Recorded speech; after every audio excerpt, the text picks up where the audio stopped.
As the leader of the Booner Pack, I lead from the front. All right, boys. Lock in. It's our core foundation, man. Grit. I'm fired up. I'm fired the f*** up, boys. It's pumping right now. It's got my juices pumping, boys.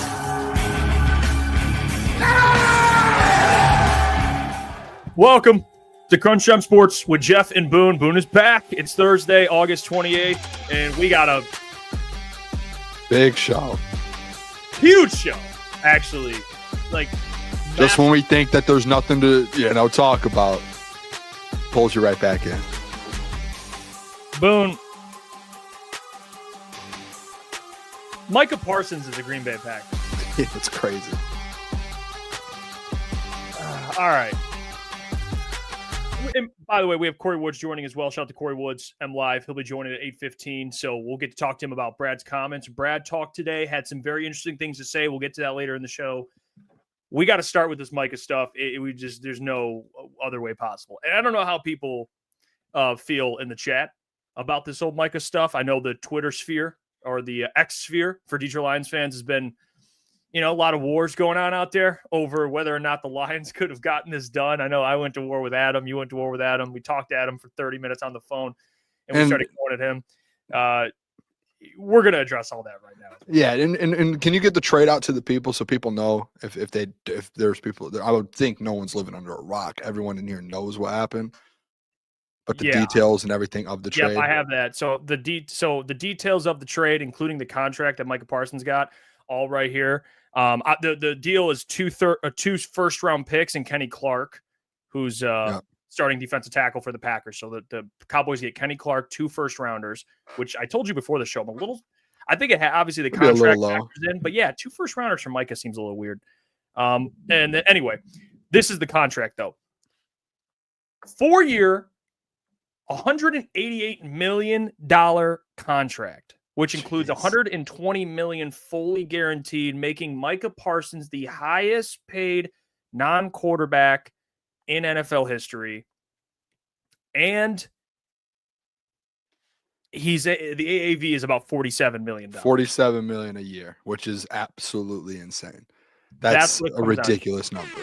Yeah, 47 mil, which, by the way, Mark, we were talking Aiden Hutchinson and Myles Garrett, $40 million. He blew that out of the water, dude. Yeah. Like blew that number out of the water. It wasn't even like maybe he jumps him at 41. He got $7 more million annually. Obviously it's structured how it's structured, but just AAV, 47 million. I think the first year it's like 62 million. It's crazy, dude. This deal, I was shocked when I saw. I thought maybe if Micah got a deal done anywhere, it would have been in the 40 million range. I didn't expect Micah Parsons to get 47. If I'm just being completely honest, I know the Packers probably were desperate to get a deal done and figure something out here, but it was shocking. And I will say before we get started, Jason, appreciate it. Member for 12 months, 1 year with the boys. Jason, appreciate that. I'll go to the chat because we're going to get into it. Me and Booner are going to share our kind of thoughts on it, and we'll get into the NFC North at 8:30 because I do want to have a conversation about the NFC North because those odds came out. All right, and we'll talk about that later. But Micah Parsons, all right, he is an incredible player. There's no denying that. He is an incredible, like one of the best defensive players in the entire National Football League. And I know Lions fans, including Lions media, we all feel the same that the defensive end 2 spot has been frustrating. It's been extremely frustrating throughout the last couple of years. Honestly, dating back to the trade deadline before the NFC Championship game, I think that's when it actually started, Boone. If I remember correctly, yes. After that, you were on the forefront of that, and they ended up making an NFC Championship run when you're telling everyone to chill out. Ever since then, it's the Chase Young stuff. People have been harping on that DN2 spot. Yep. Zadarius Smith, which we'll get into, doesn't look great that he's returning to the team. All right, it's still open. There still could happen, but it's not like we have more positive news. So then Micah goes to the Packers. It's not just that he was traded. It's that he was traded to an NFC North team. So people are, obviously furious about it. And then, thoughts come out. Could the Lions have done this? And I let me just say this. Could they have done it? because they don't have to pay some of their more important, they have to pay their most important players, obviously, very soon.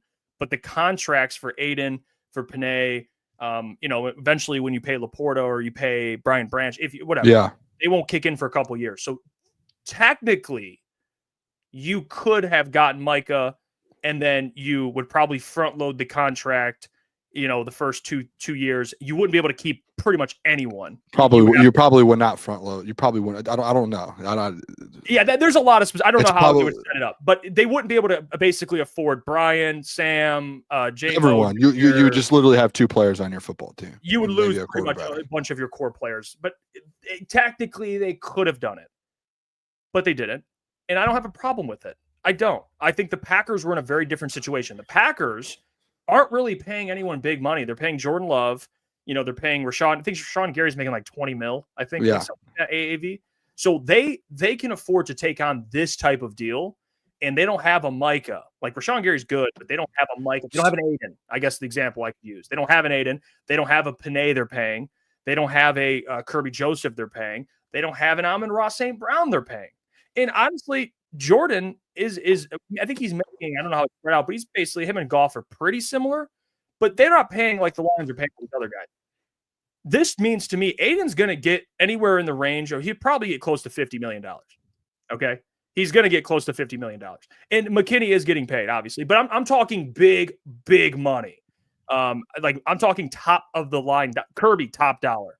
Amon-Ra's not top dollar anymore, but Panay Sewell up there, almost top dollar. Jared Goff, not as much there anymore, but you have guys that are going to be top dollar. Sam Laporta is going to be top of the market. Aiden's going to be top of the market. Jameer, I don't think they'll keep it, but whatever. He'll be top of the market. He's that type of talent. Brian, top of the market, right? Kyle Hamilton just got 25. What do you think Brian Branch is going to get? 25, 26. Yeah. So they're in a different situation. They went and got this. They went and made this move. It obviously makes them better. But this wasn't going to happen for the Lions. I don't think that it should have happened. I think Brad made the right decision, although I would like him to be more aggressive getting another D end besides Marcus Davenport. That solution to me is not Micah Parsons. And we've already had that discussion. We're a little past that now. Like we only have basically Zadarius Smith available, but I think that should have been addressed earlier. I've already talked about that, like either through the draft or through free agency when it first initially started. But yeah, I just want to make that very clear. The Lions did not make a move. I don't blame them. I'm on Brad's side with that.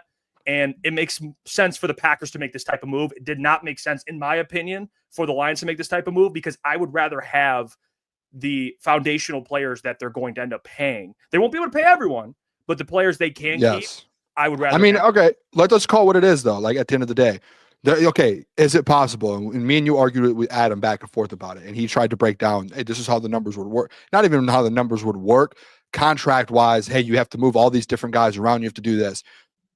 What people need to understand is, is there a possibility that somehow Brad Holmes could have maneuvered the cap, maneuvered contracts, made dead cap and voided? Yeah. Is that possible? Probably. And what I told you before the show, Jeff, anyone, you could inquire anyone, I'm sure, and pay anyone. But at the end of the day, is it a responsible move to make for your franchise? Whether you're like, hey, we can go all in for these 1 or 2 years, or we can be in the future. No, it's at the end of the day, you can't make these like illiterate decisions. Like you have to be smart about your decisions you're making. I don't think, if I'm just being completely honest with you, Jeff, there was probably a 0% chance that Micah Parsons was ever going to be a Detroit Lion. So when this deal goes through, I think on my end, the reason that this whole deal makes me mad and what frustrates me, it has nothing to do with Brad, it has nothing to do with the Lions, it has nothing to do with that. It's the fact that he's going to the Green Bay Packers, that Jerry Jones said, hey, let's give another NFC team that is going to now be a contender, as the Cowboys think they are. Let's give another NFC team this piece, right? Like, why not do that for an AFC team? Now there's an elite, a top 5 pass rusher, as you had in the NFC North with Aiden Hutchinson. Now there's one in the NFC North with the Green Bay Packers, and essentially they only had to give up 2 first-round picks for it, right? So like that's, I think, the more so, like if you're a Lions fan, that's the frustrating part, to where it's like Micah is now on the Packers. You have to see him twice a year, and now you have to battle through that in the NFC North, and it makes that team that much better. But the people who are saying, and I had a lot of people in my comments too today trying to make a case like, hey, you could have done it. It would have been one of the most irresponsible moves, in my opinion, not just in like the Lions history, but like sports history to do that. And when me and you were arguing with Adam about it, it's like, all right, how many franchises in the NFL have ever made a move like that to go get two $50 million edge rushers when you already have a $50 million quarterback? You have the highest paid offensive tackle, highest paid safety, you're going to have some other players that are the highest paid at their position. Who's ever done that? Well, no one has. Why do you think the Lions all of a sudden would just do it to go in for 1 year? It's dumb. It's, to me, it would have been an irresponsible move. So for the people who thought that the Lions would have had any chance to do it or would have thought about doing it, I'm sure as soon as Brad Holmes heard that Micah wants a contract and that's the only way he'll, agree to go to a certain team and play, he probably hung the phone up. It's the same thing with Trey Hendrickson. Hey, they were on the phone for Trey Hendrickson when he became available, right? Like the rumor was going around that he was out, and same thing with Myles Garrett. As soon as he finds out, hey, he's not going to play on his current deal, hang the phone up. We have guys to pay. We have to do it. And the argument is, well, I would rather go in all in for 1 or 2 years with Micah Parsons and Aiden Hutchinson to win a Super Bowl. And then like for Adam, he's like, well, then I would like to do that for 2 years. What did he say? Is I'll take the chance on 2 years of a Super Bowl with those two guys and then have to rebuild for the next few years and break this thing down again, then do what they're currently doing. I'm on the opposite side. And I'm not going to sit here, Jeff, I know you don't like it. I'm not going to sit here and say I want a dynasty or any of that. Like, yes, you're right. They need to go to a Super Bowl. But you still need to be a responsible GM. And you have to be responsible if you're running a $1 billion organization, right? You can't just throw money around and say, hey, we'll figure this thing out later down the line. No, you have to make the right moves. There's a reason that we're going on year 3 of the Lions making the playoffs. And essentially every single year that they've been in the playoffs since they've taken over, they've been essentially, if you want to say we're going to the NFC Championship game, Super Bowl contenders. Like they haven't entered, and this is where I think people kind of mistake this stuff, Jeff. They haven't entered the playoffs as like the last seed. And they're like, hey, we're underdogs. We're going to try to. They're contenders every year. This Lions team, it's not like they're sitting here and they're like, hey, we're the Green Bay Packers. We're the 7th seed. Let's try and make a run at this thing. No, you're one of the best teams in football every year you enter the playoffs. You will be. If you didn't make this Micah Parsons trade, and now the fact that you're able to sit here and you're able to sign Brian Branch and Jahmyr Gibbs and all these different players, now that you're able to keep those guys there long term, you're going to be a contender for the next 4 or 5 years. Guaranteed. Like there's no ifs, ands, or buts about that. You're going to be a top 5, probably Super Bowl odds every single year for the next 3 or 4 years. Yeah. So I think like if you're Brad and you're looking at like, hey, I just built this team. I don't know, like as much as we all say Brad's a top 5 GM, Brad's probably sitting there like, dude, I don't know if I can draft in the next 2 years 5 all-pro players again like I did. Like that, I'm not saying he got lucky, but you know how hard that is? And he did it.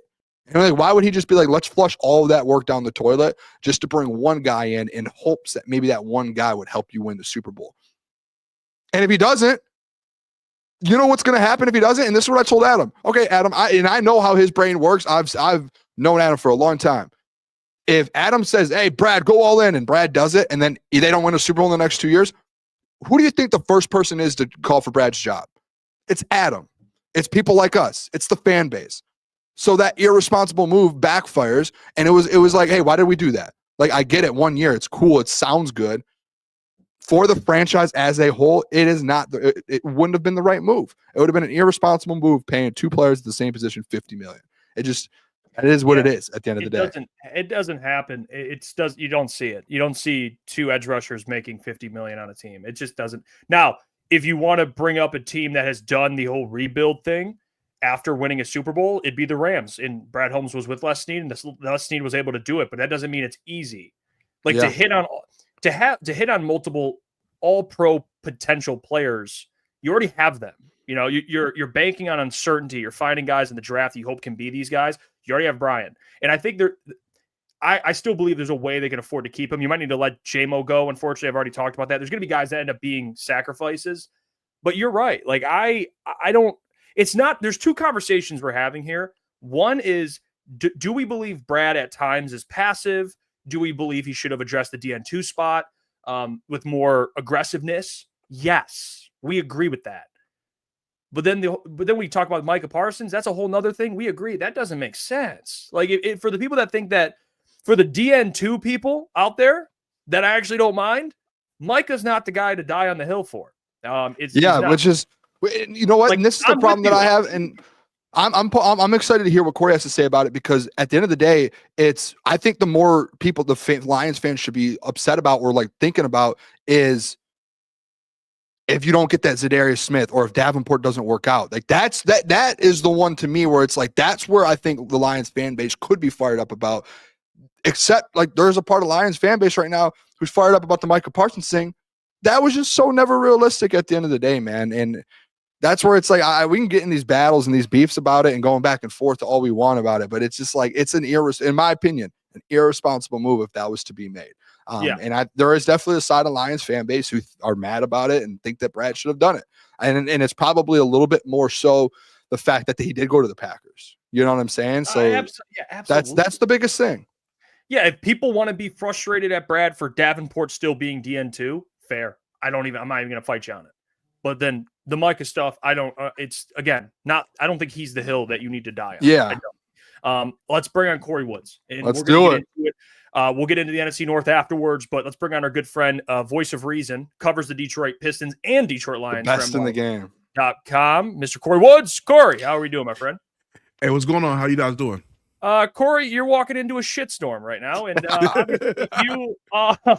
you are the guy we bring on. Usually, Kory comes on during shitstorms, and he usually settles everything. So, Kory, Micah Parsons, he is now a Packer. Your reaction to that and just the Packers, and then thoughts on Lions fans thinking that you could have two $50 million edge rushers, Kory? Well, I walked down the first one, just the instant reaction. I was just like, wow, they went ahead and got him. And, I think the Packers were going to be a tough opponent for the Lions this season regardless. I was kind of iffy on whether I had the Lions winning the North or not, and I know people are going to go crazy about that, but I think I still think I still have them in the Super Bowl. I just didn't have them. I was just iffy on picking them to win the North. Having said that, the Packers, whether people want to, I don't know what kind of hill people are dying on or not about this, but the Packers got significantly better. Micah Parsons is a game changer. This is a guy that, has not had less than 12 sacks a year since he's been in the league. He's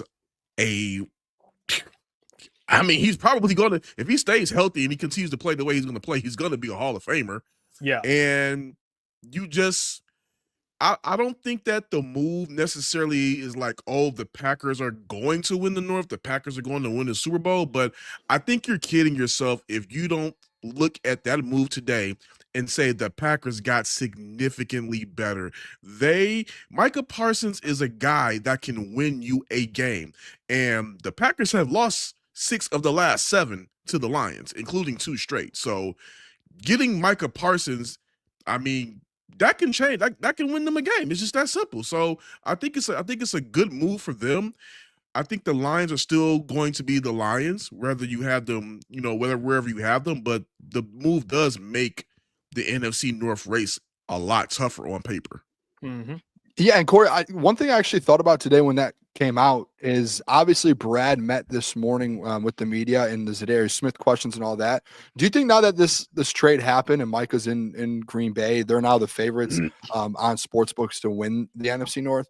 Do you think that kind of puts a little fire under Brad, and Brad's like, hey, we kind of have to make a counter move to get Zadarius in here or go get someone else to add to this defense? Not necessarily, because at the end of the day, well, let's walk through this whole Zadarius thing. About 3 weeks ago, Brad said that they were in communication with his agent, and the lines of communication were open, and they, he didn't want to say Zadarius didn't want to be in camp, but he they were in talks. Today, he said there have not been any recent talks, and that's also like a day after ESPN's Jeremy Fowler saying that multiple contending teams have been reaching out to Zadarius to see, what's going on with him. But he said right now he's still training, but he's waiting for the right scenario. So I think kind of like taking all that together, and the fact that Zadarius is still unsigned, it could be that it's just Zadarius. It could be the money that he's requesting might be a little bit too rich for some teams, including the Lions.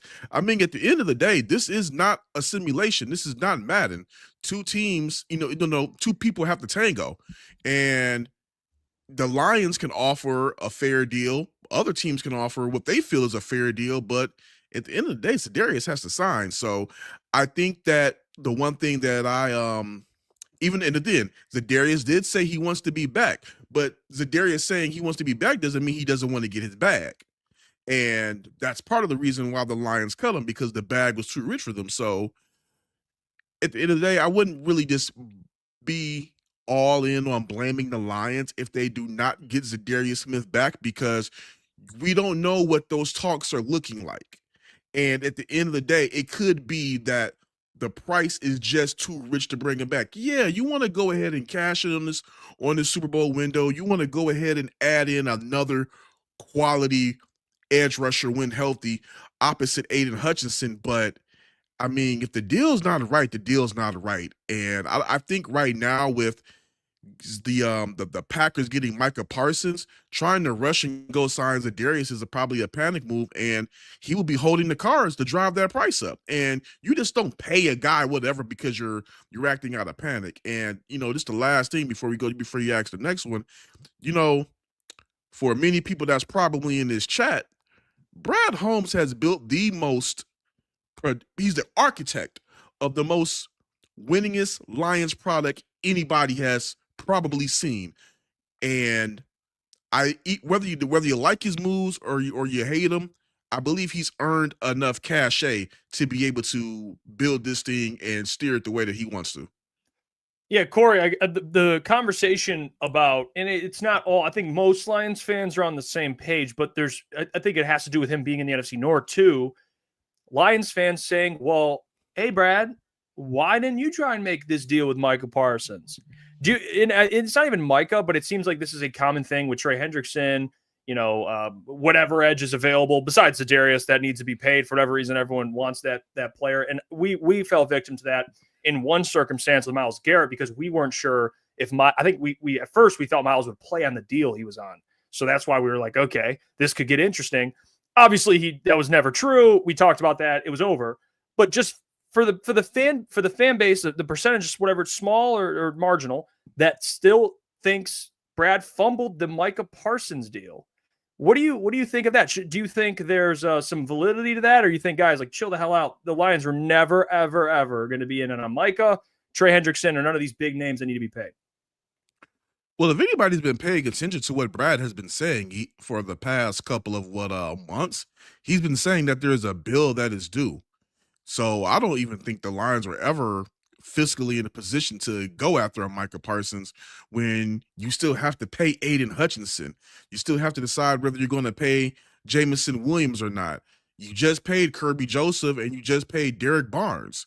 So I don't think realistically they were ever in a position to go grab a Micah Parsons. Now, if you look at something like a Trey Hendrickson, who got a 1-year, $30 million, I believe, from the Cincinnati Bengals, or just some of these other, quality edge rushers out there on the free agency market, or some guys that you could have probably got through trade. Okay, you can say like, hey, Brad, where was the energy in just getting extra depth? Because now you're going into this season relying on a Marcus Davenport who has only played 6 games over the past couple of years. You're relying on Al-Qadim Muhammad. You just got Tyrus Wheat off of waivers from the Cowboys. You're expecting him to do something.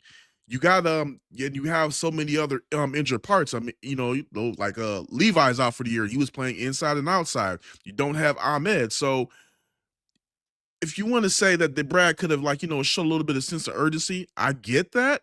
But when it comes to Micah Parsons, I don't think it's a fumble. I think that is just jarring. Like you said, it's jarring that a pass rusher of his skill set, of his quality, tenacity, is now somebody you got to see twice a year. Kory, I want to kind of just keep talking about this, because the one thing I think this impacts a lot, obviously, is Micah Parsons did in this deal get paid $47 million a year. And we know today Brad had mentioned about Aiden Hutchinson, that they're working to get a deal done. They're still kind of trying to get that all wrapped up. How do you think this is going to affect this Lions team? Like, obviously, Hutch is going to get, whether people think he's going to get over 47 and reset the market again, or he's going to get around that number, at least 45-ish.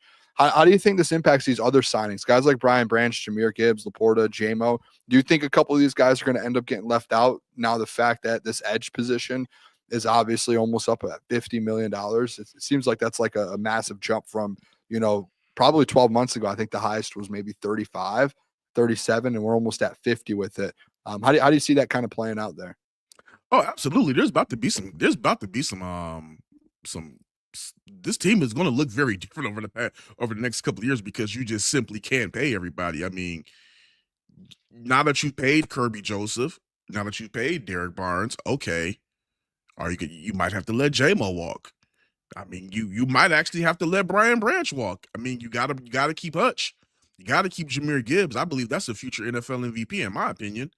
So there's gonna be some guys that have to go. You might have to trade some guys. You never know, but this is to me, this is really the year that they have to go out and go get that Super Bowl if they want to, because the window is closing because you can't pay everybody. Not because the team isn't good. It's just that it's just going to cost too much.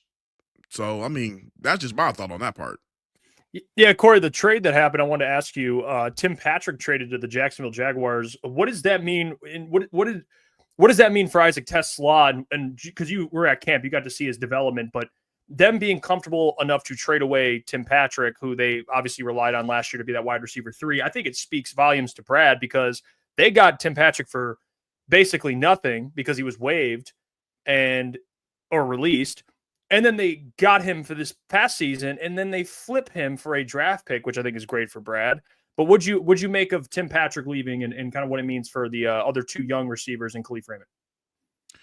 Well, first off, I don't think Khalif is going anywhere. I mean, he's your special teamer, and he's a guy that when his number is called, he just produces. He's a gadget guy as well. So I don't think Khalif Raymond was, I think he's always going to have a place in Detroit as long as he wants to, at least. But when it comes down to the Tim Patrick, Isaac TeSlaa thing, I mean, Tim Patrick didn't really have a great camp. And you see what TeSlaa is. I mean, you put him in a trio with Amon-Ra St. Brown and Jameson Williams, and you still got a Sam Laporta out there. I mean, that is a lot of fire. And you still got to factor in Jahmyr Gibbs, who can line up. That's a lot of firepower for Jared Goff. And I mean, where was Tim Patrick going to be? I mean, last year, don't get it twisted. He showed up in some solid moments, had just shy of 400 yards and about 4 touchdowns. But TeSlaa, we've seen what he did in preseason. And again, we're talking about Super Bowl window. Who's going to give you the best chance at winning? And you got to have some packages for TeSlaa come week 1 against Green Bay. Me and Ben were talking about that on our podcast. You just can't just say, hell, we'll figure it out later on in the season with a guy that can take the top off defenses like that. So I believe he's ready.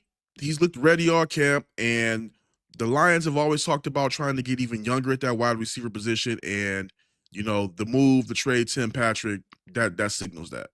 What do you think, Kory, with the defensive line? There was actually a lot of players that felt like during camp that stood out. Guys like Nate Lynn, Isaac Ukwu.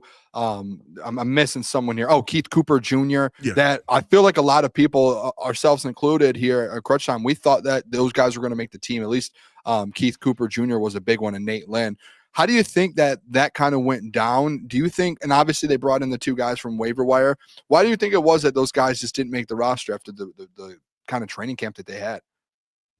Well, I believe Brad talked about it. He said, hey, 50 guys made the team. That's just what they felt.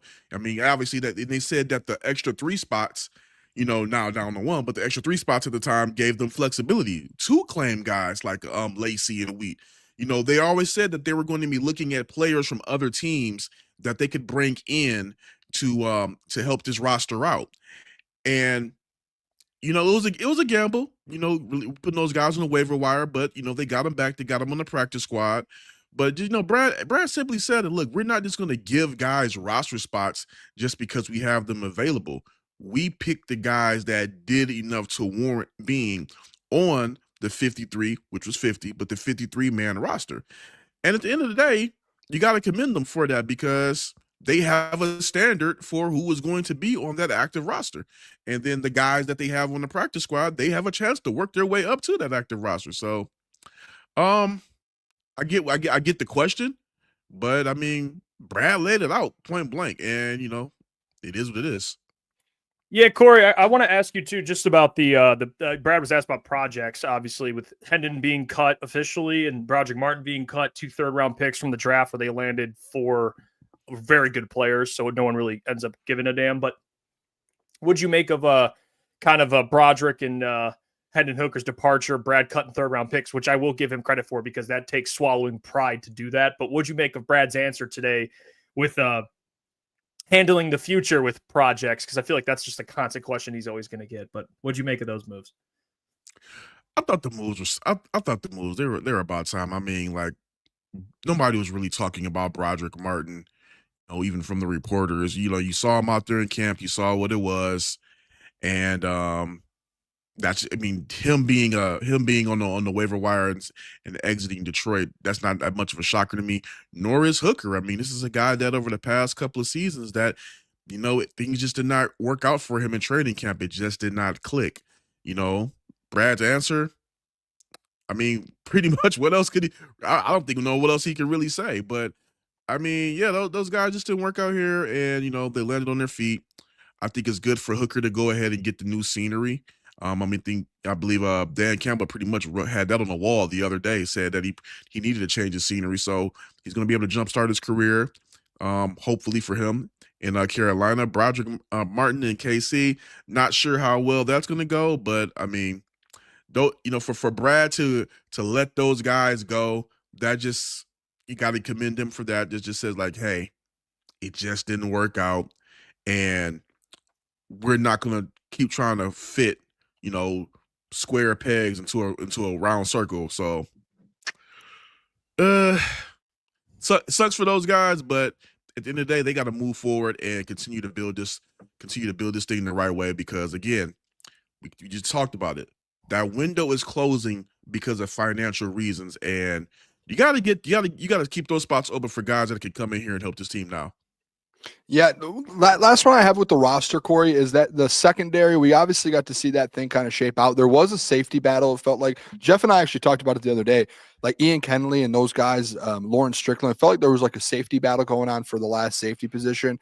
And then really none of them made the team, and they ended up sticking with Devontae Maddox and Rock Yassin there. What are your thoughts on that secondary and how it turned out, especially with a couple guys? It feels like that are a little bit more flexible. And we saw in training camp kind of get, reps at the nickel, at the safety position, outside corner. It feels like they just went flexibility, but just ended up not keeping any of those other safeties that were competing. Yeah, that was a bit shocking to me. I thought that Ian Kenelly, I thought he definitely had a solid camp, and I thought he would have made the 53-man roster. At least at worst, I thought he would have made practice squad, and he was neither. So that one was actually pretty shocking to me. But at the same time, and also I want to add another reason it was shocking is because I spoke with Devontae Maddox personally, and he said that him playing safety is foreign to him. Like Brian Branch and Kirby Joseph have been the ones, reaching out and giving him pointers on how to play the position. And he told them like, hey, if I'm doing something wrong, call me out. So, but the thing is, he's played some solid snaps at it. Rocky Scene, he's didn't play as much safety, but I mean, he's showed the versatility to do so if needed. So not shocked at them keeping the veterans, but just Ian Kenelly not making it on either the 53 or the practice squad, that did kind of, that did throw me for a loop. Well, we appreciate you, Kory, as always. Keep up the great work. You guys can follow Kory, of course, at Kory Woods. Kory, keep crushing it. And you know what? Keep being the voice of reason out there, my friend. We'll talk to you soon. All right, have a good one. There you go. Kory Woods joining the fellas, talking some Micah Parsons and the roster, of course, because that is all relevant. We're going to get into the NFC North because that is also relevant. Micah Parsons is now a Green Bay Packer. And according to sports books, the Packers are now the new favorite to win the NFC North, Booner. That is how they feel. They think the Packers are the best team in the division. I'm not denying that Micah Parsons is a needle mover. I do think for a team that we probably had third collectively in the division to get Micah Parsons, and now all of a sudden they are first, I think so, maybe a little aggressive. I'm not denying they're significantly better. But they jumped the Lions officially. The Lions right there. You see plus 165, Packers to win the division, 190, Lions win the division, 340 for the Vikings, plus 600 for the Bears. Packers are now the favorites. I want to agree. I want to kind of piggyback off what Kory said. I think the Packers got way better. All right. I'm not denying Micah Parsons is a really good player. All right. He is. And this does change our NFC North my NFC North rankings. All right. It does. Whether people want to believe it or not. So you still have the Bears at 2. You just No, moved the I Packers don't. up to 3. I can't do it. I just like this. Micah Parsons, dude. I mean, the guy, which I don't want to give away, they will be higher. All right. They will be higher than where I had them. All right. I don't think it's right, though, that a Packers team that has questions already, their secondary, besides Xavier McKinney, still not impressive. All right. They didn't find a way to replace Jair Alexander. Their defensive line got better. Rashawn Gary, Micah Parsons, Lucas's boy, Edgerrin Cooper at linebacker. They got guys that can fly around. Offensively, they still don't have a true number 1 receiver. Jordan Love still has questions. He has inconsistency issues where he plays good for half the season and bad for half the season. That's just kind of what it's been. The offensive line it's not a very good offensive line. It's okay. And then Josh Jacobs is a really good back. And Matt LaFleur, I'm not going to go at him as a head coach. I think he's a good head coach. But I don't think Micah Parsons alone makes them the favorite. I think the Lions should still be the favorite. But I'd be lying to you if I said the NFC, man, like this is why Kory brings up windows, is because the Lions get better. They're trying to get better every single year. So is every NFL team, dude. And this is why the NFC at times, like when the Lions made the NFC Championship game, that conference that you were looking at, the NFC, is different only 2 years later. Like the NFL, man, moves fast. Teams rise, teams fall, teams come out of nowhere, and all of a sudden they're relevant again because of coaching changes, whatever, new quarterback, whatever it is, players.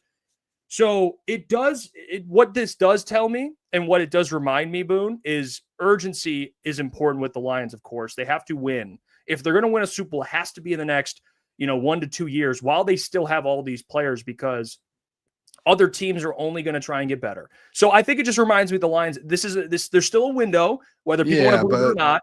But I don't think the Lions have lost the favorite status to win the NFC North. I think that's a little aggressive. I think. Yeah, and I think a lot of people are going to say that because of the Micah thing. And obviously, it's honestly, let's be honest, it's kind of fair. Like they did take a big step forward today. Like that wasn't a small move they made. They made one of the biggest moves that you like. That's probably the biggest move you can make. An edge rusher, and at that, a top 5 edge rusher in the game. Like Kory said, that has never had less than 12 sacks in the season. So like the production is there, and you still have Rashawn Gary. You still have. They didn't have to give up a bunch of pieces, obviously the picks, but on top of that, like Matt LaFleur, and I've said this a lot. I think Matt LaFleur, and this isn't biased because he went to SVSU, is one of the better coaches in the NFL. Like he knows how to just win games. And I don't know if he gets enough credit for it because we are in Detroit, so people don't like the Green Bay Packers, so they'll try and just say, "Oh no, like Matt LaFleur is a bum." Like no, he knows how to win games in this league, and he did it with Aaron Rodgers. He's done it without Aaron Rodgers. He's done it with Jordan Love, who a lot of us don't think is that good of a quarterback or is a top 10 quarterback. So he's gonna know how to use Micah Parsons. Like this defense is gonna be good. Before, me and you had conversations, like we weren't high on the Packers. Obviously we thought they were decent, but it felt like a lot of people were kind of overrating the Packers a little bit. National media had them as contenders. Everyone was putting them over the Lions even before Micah. So obviously now with Micah, people are going to really like run with that narrative and do that. And remember when we did the thing, I think one of the biggest things is this week 1, we did the most important games of the season, our top 5. And what did I have? I had the Green Bay Packers at number 1. It was because the national media is talking about the Packers over the Detroit Lions. I think this just puts more on it. Like now you are going up against Micah Parsons in Lambeau Field, and essentially everyone, like now you see it in the sports book, everyone thinks the Lions are the second and aren't going to win this division. So it's like the pressure's on, and you have to go out there and perform. And this is exactly what I'm talking about, like with Brad Holmes, of making those moves. Obviously, not the Micah Parsons moves. Like I want people to be very understanding, like not Micah Parsons types moves, but Zadarius Smith, like Matthew Judon. Those are guys that you need, as much as you might like Marcus Davenport, you need to have the insurance and you need to have the depth in that D line, and you need to make sure that this thing is ready to go. And then especially too, like the O-line, like Tate needs to be ready to go. Christian Mahogany, like these guys, Taylor Decker, Graham Glasgow. We know Panay's going to bring it, but a lot of these guys, like, hey, the trenches mean even more now at the end of the day. Yeah, they do. Panay just became more important. And Taylor Decker, actually. He just became a lot. And this is why you have puts a lot of pressure on that O-line because we could talk about the Lions' tough schedule all we want. That those 2 Packers games just got a lot harder because Micah Parsons is over there. And I get people it's funny, make jokes like, Panay owns Micah Parsons. Like Micah Parsons, the last time they played, didn't really do anything. But people forget the prior time they played, Micah had 2 sacks in that game. So it's not like Micah's some No, Panay will dominate him as always. And they'll probably move him and throw him at Decker a lot too. And they'll probably honestly they probably will. So Decker's going to have to be on point. But those that game next week just got a lot more important and honestly a lot more thrilling, to be honest. Like this is this division, dude. I mean, it was already arguably the best division in football. It just solidified it. The fact that Micah Parsons, when I saw that, and excuse me, all the rumors, obviously, but the fact that it actually happened, I didn't think. And shout out to Jeff, our guy, Ricky Slick, weeks ago, like not even just like a couple days ago, weeks ago, had a tweet and put a tweet out there saying, "Hey, there's an offer on the table for the Green Bay Packers that they have ready to give to the Dallas Cowboys for Micah Parsons." Everyone clowned Ricky Slicky. The doc included. Yeah, they did. And guess what ends up happening? The Green Bay Packers trade for Micah Parsons. So, and I want to say this too. We're talking NFC North. We don't need to keep talking the trade. I was just going to say about no, go on. With the Dallas Cowboys, I was telling you earlier, just like my thought process with Dallas. And I know people are going to say, "Oh, this is dumb," because it's Micah Parsons, top 5 edge rusher. I think it was good for them to do that, just to part ways. Like it felt like, and I think I heard it. It might have been Albert Breer. Someone mentioned it today. Like it was just like you needed to, like, this was going to be a problem until you paid him. And if you didn't feel comfortable paying him $50 million or $47 million, and you didn't want to kind of be tied down to that, then you're just going to be stuck in a spot with your franchise that you don't want to be in. So to me, it was like, if I was Jerry Jones and that was happening, I would have probably just done the same thing before the season. He's on the final year of his deal. You could have been like, hey, play the year out. They end up, no matter what, just getting first 2-round picks out of it. Who was the player that they got? I don't know why I don't know the player. Kenny Clark. Sorry, I forgot. Yeah. Kenny Clark. And so, like, they got something for him at the end of the day. And I think, I could be wrong, I think Jerry Jones did a press conference, and I think he might have actually said, yeah, that's on me. I should have resigned him months ago. Like, I should have done it back in April when it was cheaper and Michael he had wanted some to do it. quote that was like weird. He said, I think he said something like, I could have done this earlier.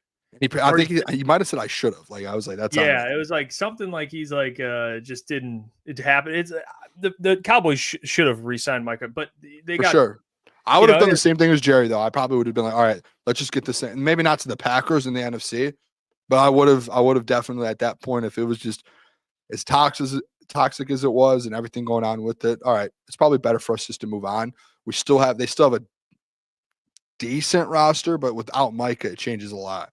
Like our deal with Klotz, it has to be voided with Micah. Without Micah, there's no way they win 10 games. No, I'm with you. They see that defense, dude, without Micah. Like the pass rush they have. James Houston's like their third. That pass rush is so bad. They have Sam Williams, Marshawn Nealon, Kenny Clark. Western Michigan. Yeah. Not much. Oh, Mozzie Smith, Michigan. Lots of Michigan guys, man. It's really bad. I mean, the Dallas Cowboys. Yeah, we can update that take too, honestly, which we will. That's things bad. Change. When you lose a player like Mike, it definitely matters. But yeah, the Packers, it puts a lot of pressure. I saw ETN put this too in the chat. Shout out to him. Puts a lot of pressure on Jordan Love. All right, Jordan Love. If he was already under pressure. But when you get a player like Micah Parsons, now the Packers, like your favorites to win the division. I don't know where they are in the NFC in general. That's where I'm curious. They're probably significantly I look it up real quick. They're probably significantly higher to win the NFC. And their Super Bowl odds probably they rose as well. So conference, what do you think it is? Plus what 1,000? Do you think they are? Where do you think, though, in the NFC they're ranked? Top 7? To win the NFC. Yeah. 6? They were 6 before. Oh, think they are were now. that high before. Then they got to be top Probably, 4. yeah. Top 4. They're second. It's the Philadelphia okay, Eagles. like, The Philadelphia Eagles are plus 380, and then the Green Bay Packers at plus 600. They're above the Detroit Lions now. I don't. Yeah, see, I should have known that. Well, you They're know what favorites this to win is, the right? division. They're favorites to win the division. So I'm stupid. Super Bowl, they have the exact same odds as the Detroit Lions to win the Super Bowl. Okay. The 4th best odds. Okay, this is getting a little ridiculous. I think, mean, like, listen, they're better. The Packers They're better. weren't Super Bowl. In my opinion, the Packers were not Super Bowl contenders before. Does this make them Super Bowl contenders? They could, like, compete for a Super Bowl. Does it push them as, like, a top-tier contender? I don't think so, personally. I think they're really good. Like, they're going to have a chance to go make a run for a Super Bowl. Yes, they are. They're one of those. They're a top 10 team in the NFL now. They're not top 5. Yeah, I'm with Honcho, man, or Honch. I don't believe he's Honcho. That's my guy. I like Logan. Honcho better than Honch. Me too. That's what I was saying. But I don't think he moves the needle that To where all of a sudden they're just better than the Lions, just like that. And they're going to win the Super Bowl. Like they're better, but people have to understand too, man. Like as much as I think Rashawn Gary's very talented, they don't have an Aiden Hutchinson, dude. They don't have Aiden. And Mike was their Aiden. Now they have an Aiden. Yeah. But that doesn't mean they're like, let's say Aiden and Micah cancel each other out. Let's go position group by position group. Oh, do you want me to do? I got the depth chart up. Tell me what position group you want. Let's start at QB. All right. We'll take Jared Goff right now. 100%. Okay. Running backs. Back. Give me Jahmyr Gibbs and David Montgomery over Josh Jacobs. Maybe a little more unproven lines. Well, they still have a Rasheed Walker, Aaron Banks, Elton Jenkins, Sean Ryan. It's not a bad old line. Zach Tom. Yeah. Even if we say that cancels out. All right. Wide receiver room. I'll take the Lions. Right. Defensive line. Micah, Rashawn Gary, Carl Brooks, Devontae Wyatt. Pretty good D line. It's good, but I mean, you're talking about Aleem, DJ Reader, Ty League, Aiden. I know the other edges. I would probably give Davenport's the one. edge to the Packers, but that's still Linebacker. Lions. Quay Walker, Edgerrin Cooper. Yeah, I'd go Lions. Corner, Isaiah Lions, McDuffie. safety, Lions. Yeah, I'm with you actually. I think majority of this I mean almost the whole roster besides maybe 2 position groups you're going Detroit Lions. So that's where I'm like, okay, I get the pack. I'm with you. It's like I get the Packers are better. There's no denying that. They're better. Like they should be right with the Lions. They should be right behind the Lions as favorites to win the division. Yeah. They should be second. But like, yeah, that is an overreaction a little bit. It's a little ridiculous. And I know, look at Edgerrin Cooper's a dog. It's easy. I mean, I get he's a dog, but Jack Campbell, Anzalone, Derek Barnes. I mean, Anzalone's been proven. Jack Campbell's a very good linebacker. Like, what are we doing here? You know, I would give the edge to the Lions there. So I think honestly what it is, it's the recency bias. Like Vegas is trying what Vegas is trying to do is they're trying to get people to put money on the Packers real quick. And they're trying to get, because they know as soon as they start lowering the odds, I know people are like, well, we want better odds, but as soon as they see, hey, things are moving towards the Packers, there's going to be a lot of tickets and a lot of people that get, start throwing money real quick before it moves. And then it's going to shoot right back down after week 2 and 3. And then there's going to be all these people stuck with tickets right now, and they'll never, they're never going to cash them. It's like this comment, like JTL said, it's fair to say the Packers are equal to the Lions at this moment. Both have questions to answer, and whatever team finds more answers will be the better team. Like, yeah, that obviously. I think the question with the Lions, and it's a big one, I get it, is the coordinators. Like, I get it. I understand it. That's fair.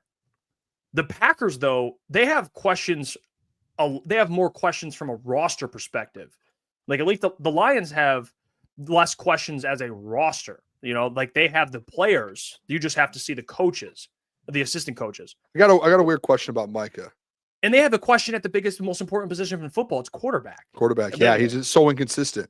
Inconsistent. No, I just had a question, and this might be a really dumb question, so anyone can say, hey, Booner, that was stupid. Micah's played in Dallas his whole career. Yes. Obviously, he played at Penn State. Colder. Up in Green Bay, though, and I'm not saying like Micah's only missed 4 games his whole career or something. Like he's played a lot. Do you think it's going to be an adjustment for him playing, like, especially once he gets to like November time?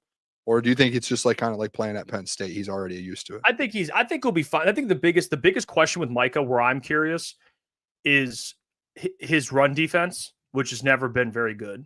Like it just hasn't. Yeah. That's why the Lions, when they played the Cowboys, they just run at Micah, which, he's an elite pass rusher, not a great run defender. And when it gets cold out there in Lambeau and you're playing teams and they're running in the NFC North versus Detroit. Like it's tough. But that's for any player though. Like it just gets, you got to be, it's tricky. So I'm curious, and this is something we'll talk about more next week as well, previewing the game. But there's no way the Lions are going to go in there being like, we're going to run the shit out of the football. Like we are going to make, because we're going to take Micah as much as we can out of the game by just running the football at him. Was it the Lions or was it a different team that had like an offensive game plan where they just essentially just left Micah wide open on the opposite side and just kept that was the Lions, I think, and just kept running the ball opposite side, and they just let Micah roam free, and he just never was able to make plays because he was just on the other side, and by the time he even got through, you're running a play on the other side, and they just essentially took him out of the game that way. Was that the Lions? I thought maybe that was a different team. Might have been the Lions. It sounds like it might be a game plan that more teams use. The Bills. Saga said no, it was the Bills. The Bills, yeah. And I mean, it was a good game plan. And it's something, hey, like if you're the Lions, you're going into Green Bay week 1. Why not just run the rock and you can go opposite of him and just let him roam? Like do your thing over there, but you're never going to get to the ball carrier, and we're not going to throw the ball that much. Well, that's the thing with the Packers too, is they never had a great run defense, and they traded away Kenny Clark, probably their best run defender. Interior defenders, yeah. For Micah, who's not a great run defender. Yeah. So that's the positive is that, dude, you'll have an opportunity week 1. That's why the biggest question for the Lions, like they have to answer. If you want to go like, okay, let's talk about the roster. Well, you want to go DN2, fine. The big one, and you're more positive because they have some great players. Kicker? Long snapper? No, of course, Hogan Hatton. Give me Hogan. Is the O-line. So, like, they got to hold. That's a test for them, too, man. I'm not naive to that. Like, that O-line. Hey, welcome, week 1. You get Micah and Rashawn Gary. Right. Congrats. In it. And I mean, and obviously they're going to get better. The Lions, all the Lions going to get better as the season progresses. But, like, you're going to know right away what this offensive line's about. You're going to get a good feeling for it. And in them, they're going to, like, and this is where it's like, hey, it's going to be inevitable.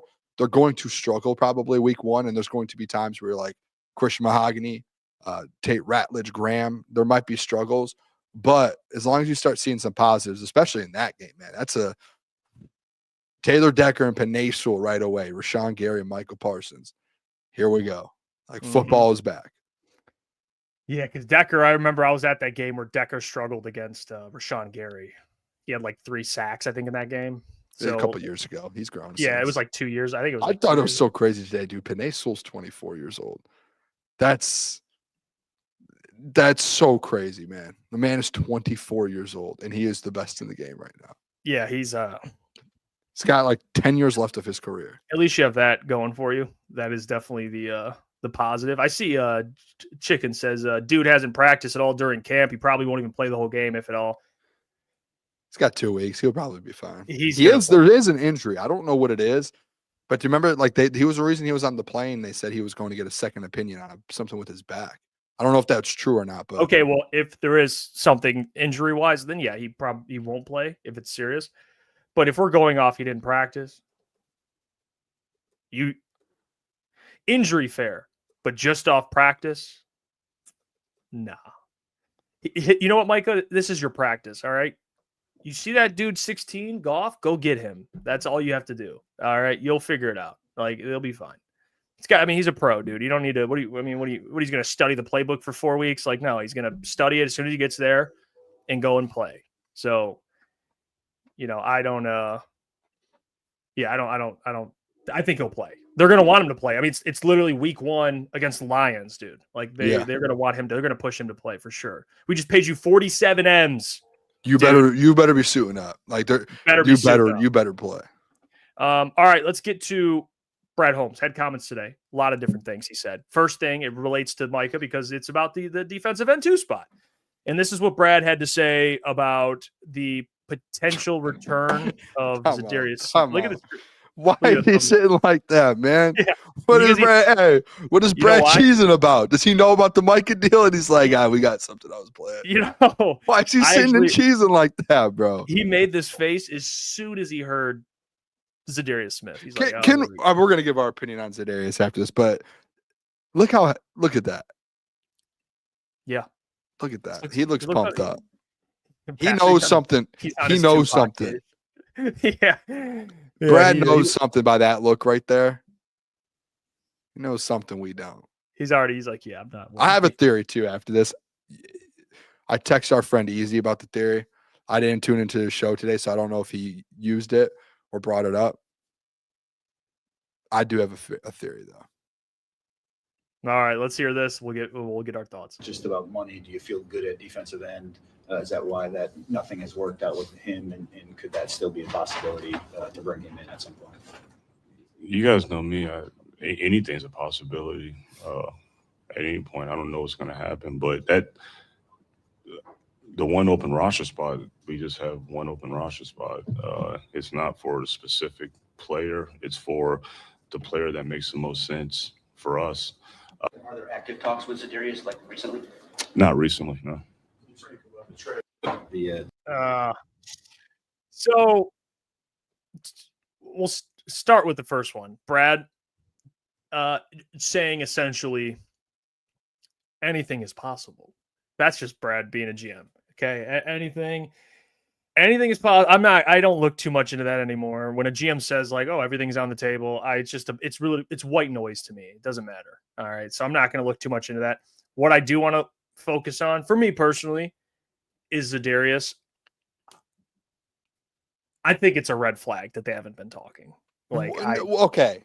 No. I think it's a red flag. Listen. Okay. Do you want my theory? I'm panicking.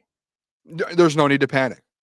I think there's some, and Easy's in the chase at LMAO. Listen, I text Easy this, and Easy kind of countered and goes, I don't think your theory has it. Like, there's nothing to do with your theory. You don't have to put me full screen because the theory's not that crazy.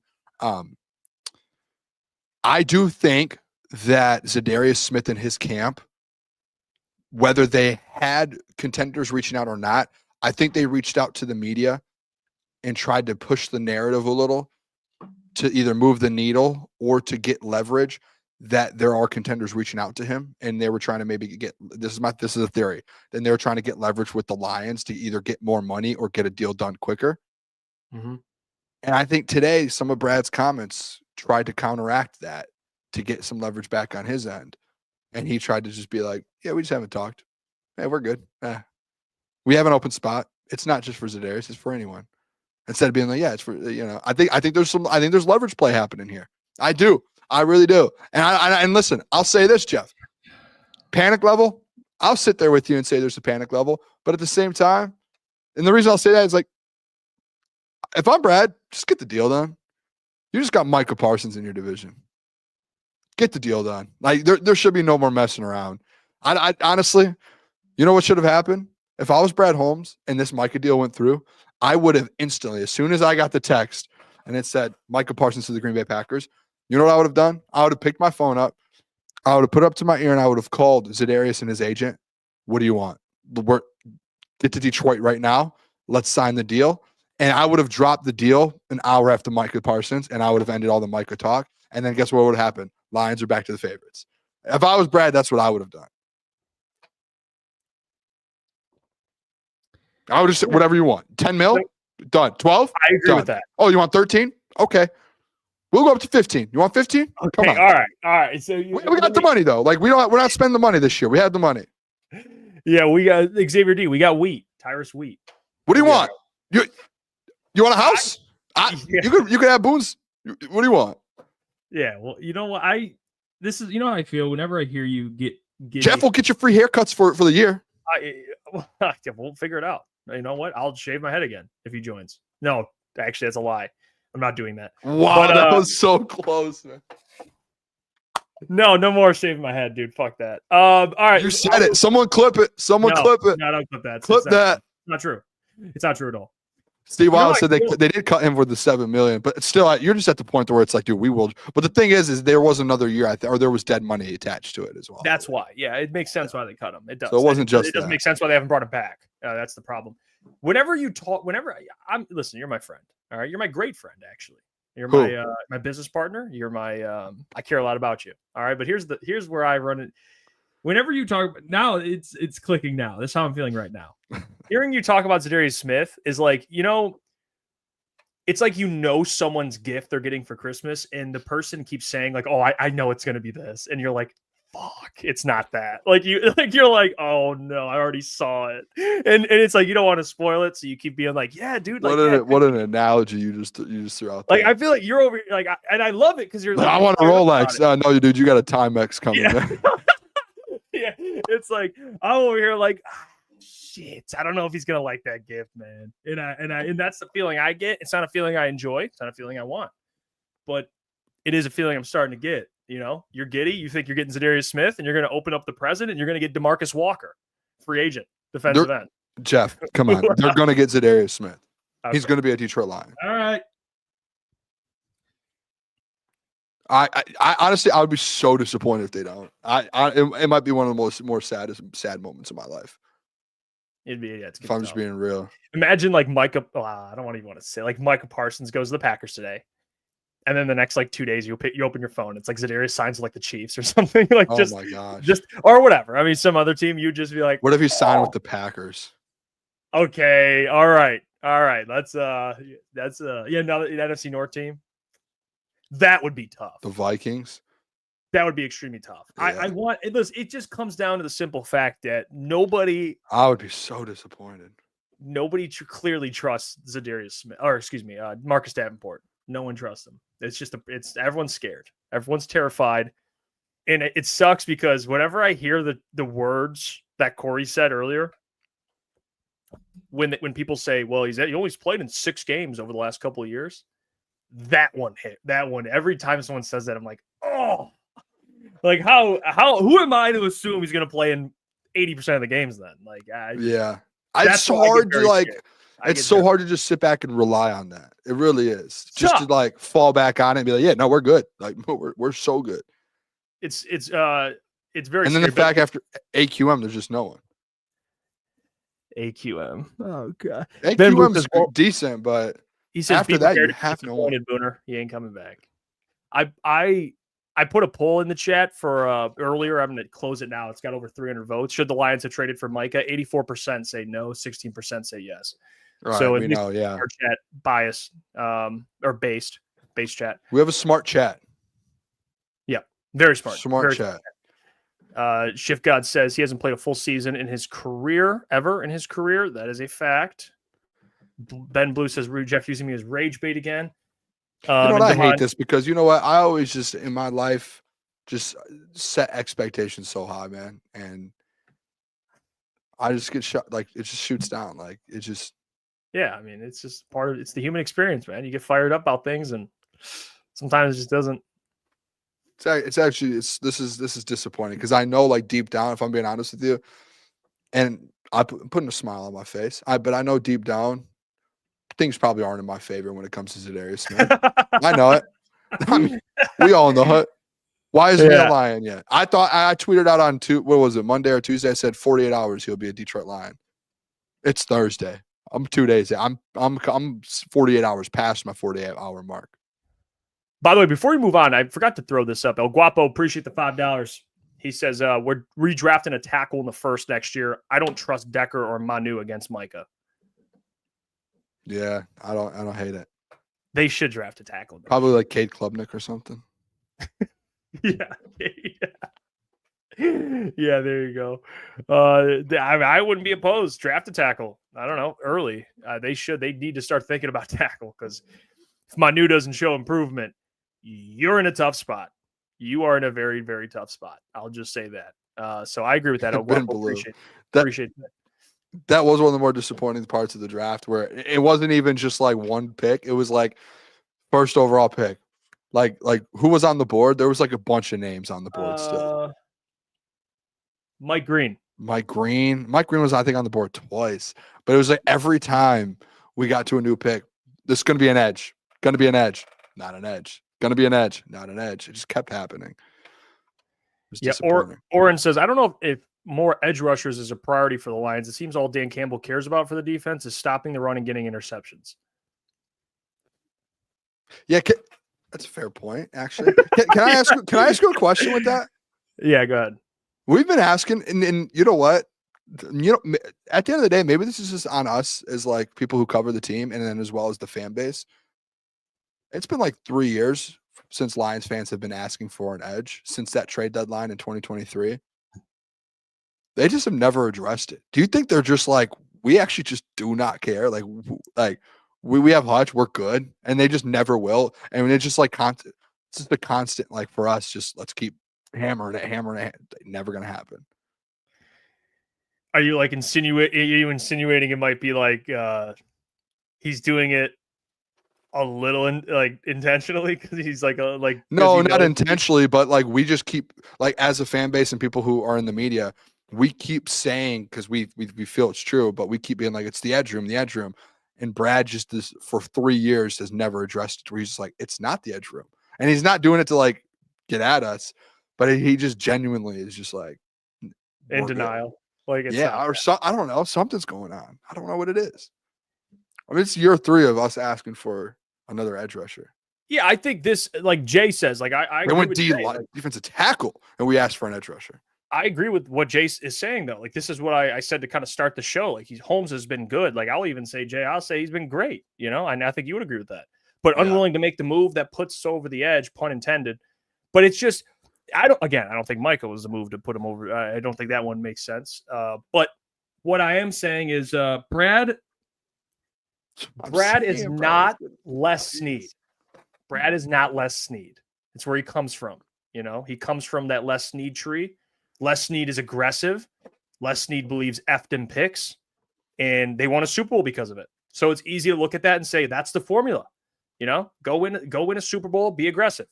Brad Holmes is not that, and I don't know if I love it. All right, but I love Brad. He's done great for the Lions, so I'm happy. As someone who covers, I'm happy. He makes it easy to cover the Lions. They're great, but don't expect things out of people that aren't just. It's just not him. You know, you're expecting. You know, you're trying to fit a circle in a square hole. It's like Brad Holmes to be this aggressive Les Snead GM. He's not. He's just not. He believes in building through the draft. He believes in developing players. Howie Roseman, to Andrew's point, is another one of those guys. He's a little more aggressive. Howie, very. I had that argument with someone recently about Howie, and it was like he doesn't do what Howie does. It's not the way he's a GM. It's like in any NFL player or any player in any sport. Like people play a certain way. He's a GM a certain way. The only thing I'll say with that, Jeff, is just I still think the underlying like fact of all of this, he just never has addressed the edge position besides Aiden Hutchinson. And when he does it with like players that just aren't productive. Like the two players you get off the waiver wire. The one's an edge. He's played in the league for 2 or 3 years on the Cowboys. Half a sack. And you add him to a 53-man roster. Right? Like, I mean, there was guys that were trying out for this team that have more than half a sack in their career. And you went with the guy with the half a sack. So it's like the production. Maybe there's something we don't know that they know. And obviously that was why they made that move. But it seems like that's just the underlying thing the whole time with Brad Holmes. It's just this one position. It's one position. It actually is. And he knows that people are talking about it. He has addressed it and said, like, people like need to trust me. Well, people do, but it's like we trusted you 2 years ago, right? They're going into that NFC Championship season. We trusted you, and you said you wanted to stay with that D line. And who was that with? The Quora brothers. What's his name in the middle? Houston was there at the time. Houston, but the Quora brothers were there, and he said, "I love them." And then he ended up not working out, and he moved on. But then this last year, he's stuck with Levi O and Josh Pascal, and obviously Hutch goes down, and they're patching things up again. And then this year, what do? Stick with Davenport and Levi O and Josh, and Levi O's down for the year now, and you don't know what's going to happen with Davenport, and Josh Pascal is out for the the immediate future. So it's just you're just doing the same thing over and over every year at this one position instead of going but other positions, like they go out and get a Meek Robertson at corner, right? They get Terrion Arnold. They go out and sign DJ Reed. Yeah. Like linebacker. They give Derek Barnes a deal who could produce for you. Like they went and drafted Jack Campbell. Offensive line. They're patching the O-line up together. Why aren't they ever doing that for this edge room? Why? It makes no sense for me. Shout out, by the way, Freddie Felt 313. Freddie. My guy. Legend. Appreciate the $2. Says Micah throwing the ball? 2? IDGAF North is ours. Appreciate that, Freddie. Thank you for the $2, my friend. Jason, I think it's a good comment. It's a fair comment. Brad needs to adapt from being in a rebuilding mindset to adapting using free agency and trades like contenders do. I think he uses free agency, but trades, he's not really an aggressive trade. He doesn't. How he made like 3 trades in one day the other day. Like that's not really. That's just not. Brad's just not like that. It's not. He free agency. I wouldn't say he's aggressive in free agency, but he'll sign guys if he needs to. You know, he signed DJ Reed to replace Carlton. You know, but yeah, I wouldn't say maybe I wouldn't say that, Jace. Maybe you are right a little bit. With that, not right a little bit, but you're all right. He's not super aggressive in free agency. I wouldn't say that. He doesn't spend a bunch of money. You know, he's usually bringing in guys they do need. He's very selective. Xavier D says Brad is aggressive in the draft so that he does not have to be aggressive in free agency. But here's the thing, like you can be aggressive in both, you know, not free agency, but trades. I would add trades on that. You can be aggressive in the draft and a little bit aggressive in trades and free agency. Howie does that. Like Howie, you ever see that? Like you watch that where they filmed inside the war room for the Eagles? Dude, Howie's calling constantly. He's active. People. He's just constantly calling, moving up, you know, moving back, moving up, whatever it is. And Howie's aggressive. But you know, that's what makes him the best. He's the best GM in the league. So it's like, you know, Coach Walk says, so the Stafford trade wasn't aggressive. Here's where I'll push back on that, Coach, and tell me if you're with me on this. The reason why it wasn't aggressive is because it was a trade they had to do. Stafford forced his way out. He wanted to be traded. They didn't have a choice. So it's not like Brad Holmes got there and said, we're trading our starting quarterback. Matthew already wanted out. But I give Brad credit, 1,000% credit for what he got in that return. But I wouldn't say that's an aggressive move. You know what I mean? Because Matthew wanted out. It wasn't like he said, hey, Matthew, pack your bags. You're out of here, bud. We're trading you. Now that's aggressive. It's like, hey, get the hell out of here, you know? Yeah. But the haul he got, though, Coach Walk, yeah, like he got a lot of assets in there, and he used them correctly. He got a lot of good picks from it. But, yeah, it's just not Brad, man. It's not in his DNA. He's not Howie. He's not. He's not Les Snead. But he still won Executive of the Year twice. So it's like, who am I to look at Brad and be like, your way stinks? You know what I'm saying? I don't like. Could he be a little more aggressive? Yeah, I would like that. But it's not like he's doing like dude's one of the best GMs in the league. You know what I'm saying? Even with the Packers making a move like they did today, kind of being aggressive. What's crazy to me thinking about that, especially in the NFC North, like again, we wouldn't consider the Green Bay Packers at that point like Super Bowl contenders. They essentially just went in for 2 years, and they're behind the Lions, right? So. You know, Goons to Goons was pretty aggressive. Now he doesn't have first round pick. What? I just love when you say his name, bro. Goons, isn't it Goons to Goons? I don't even know how you say it, dude. I really don't. It's just funny when you say it. I just love when you say it. Goons to Goons. Goons to Goons. but yeah, now he's out of 2 first round picks for the next 2 years, and it's like they just went all in on Jordan Love. So and I don't think it's going to work out for them. So in my opinion, like the Packers just went all in just to be like good for the next 2 years. You know, it's just like, what's that bringing them? I mean, Artur says, WTF are you talking about, Jeff? He was Les Snead's right-hand man. We got to stop bringing this guy's comments up. This guy's so bad. I kind of like it. I like picking a battle a little bit. Draft picks. He literally picked the draft picks in 2014, 15, and 16 until McVay came. They drafted no Pro Bowlers after McVay. I'm not saying he wasn't Les Snead's right-hand man. What I am saying, though, is he's not the same GM as Les Snead. That's where it's important. You got to pay attention sometimes. What I'm saying is it's not that I'm saying he wasn't working close with Les Snead, but they're different types of GMs. Like he's not would you agree, Ator, that he's not Les Snead's level of aggressive? I don't think there's an argument. You can't agree. I'm not arguing Brad's ability to identify talent in the draft. Not at all. He can do that. He's elite at that.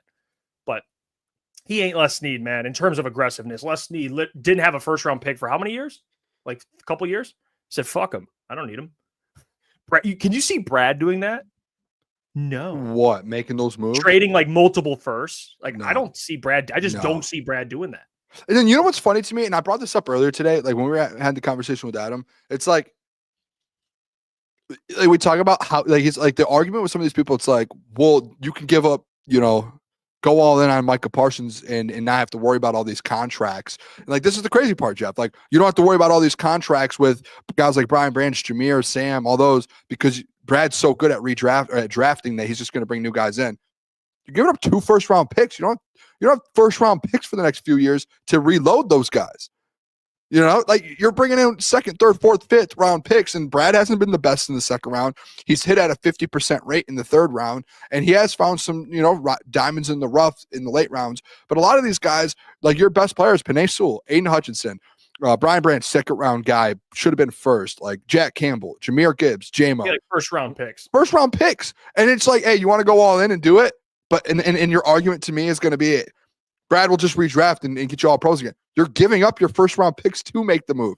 Like you're putting yourself in hell at that point if you don't win a Super Bowl. Like if you win a Super Bowl, yeah, sick. It's awesome. If you don't, you're done. Like you're right back to square A when you took over the franchise again. Yeah, I think the only thing square A, square one. I like square A. That's kind of a new thing. I kind of like square that. A. I think you just found something new there. Square A. I love that. Let's go. The only thing I would say is the first round picks this year, and you would agree with this, like it's a little different when you're a contender because you're picking back of the draft. So it's, it makes sense why contenders are a little more open to trading away picks because they're like, if we're good, we're picking at 30. If we win, we're picking at 32, whatever, 31. Yeah. But yeah, like you're spot on though. Like you're not going to have a Penei Sewell pick, like unless, something drastic happens and you stink, but you're not picking Aiden or Penei, at the top of the draft. You're not even going to pick, maybe they traded up for J-Mo from 32. So I'm not saying that's impossible, but you got to give up assets to do that. So they picked Tyreek this year at 28? And they got Taron Arnold at 24, I think it was. And we don't really know anything about either of those players yet, to be honest. So those are still kind of uncertain what they turn into, which is fair. Nobody appreciate it. Member for 8 months. He says, honestly feel like Micah is lateral. Just meh. And maybe Micah he's talking about? Yeah, Micah. I get what nobody's saying. He's not lateral. It's Micah Parsons. Yeah, he's going to make an impact. That's where it's like we do have to be realistic to a point, even though it's the Packers. I think a lot of Lions fans do this where it's like, oh, it's the Packers. It's the thing with Matt LaFleur that I'm talking about. Like people don't want to give credit because it's the Packers, or it's like with the Bears. I know you run into that a lot. With I'm not saying, you know what I'm saying. I know what you're saying. I know. And a lot of people will be like, well, no, Jeff, you're wrong. When it's like, no, you're actually right. Like they are improving. Same with the Vikings. Micah's not a lateral move. Like Micah, he makes that team better. Are they better? I think what I disagree with is they're not better than the Lions. I agree with you. Jason said, they gave up 2 firsts, but you're talking about picks 24 to 32 for 2 years versus a 3-time All-Pro. Yeah, I mean, I get that. He said you aren't likely to nab that type of game changer at that range. You can, but it's not a certainty. Yeah, it's actually a lower certainty you do. You're not. I just can't wrap my head around, Jeff. Like, and I don't think people realize it. There's just so many layers to it, to where like you bring Mike in, you have him, okay, a year, 2, then you all of a sudden you lose Brian Branch, an All-Pro safety. You lose J-Mo, probably a Pro Bowl lose everybody, receiver. pretty much everybody. You lose Sam Laporta, All-Pro tight end. You lose Jahmyr Gibbs, All-Pro, one of the best running backs in the game. Like, am I missing anyone else? Like, you're essentially losing most of those players. And now you're sitting there going, we got one All-Pro, though, in the deal. Oh, and we had to pay him $40 million or $50 million. I'm sorry. We had to pay him 50, but we lost three All-Pro players. You basically have to win with all those players, or you lose everything. You're screwed. You're done. Yeah, you'd have to win when they're all together, and you have it would be a higher chance, but you would be. It just depends what your flavor is, man. If you're cool with losing all those players after a 2-year swing, then cool. But I think the Lions have enough. I'm not even going like, oh, I'm not going to go the route of saying like, oh, I want a dynasty. I want 6 years of success. Guys, we haven't made a Super Bowl. What I am saying, though, is I think they have enough to win a Super Bowl. I agree. I just want that for longer. I think they have enough. I just think if you stay course, if you stay the course for the next 4 or 5 years, you will be top 5 in odds to win a Super Bowl every year. Right? So if you're giving me 5 years of a chance, let's say like while Jared Goff's under contract the next 4 or 5 years, if you're telling me the next 5 seasons I have an opportunity to be in the race for a Super Bowl compared to just 2 years, I'm taking the 5 every time. Like you have a chance to win 2 out of 5. But if you only have 2 years, like you're probably not going 2 for 2. I'd rather have 5 and it gives you 3 extra chances to kind of go win that. Yeah, it's like the Eagles. And people want to bring up the Bills. By the way, guys, the Bills, I wouldn't use that example because they have to go up against the best quarterback in the league by far and one of the greatest head coaches of all time every single year. So, that's not really fair.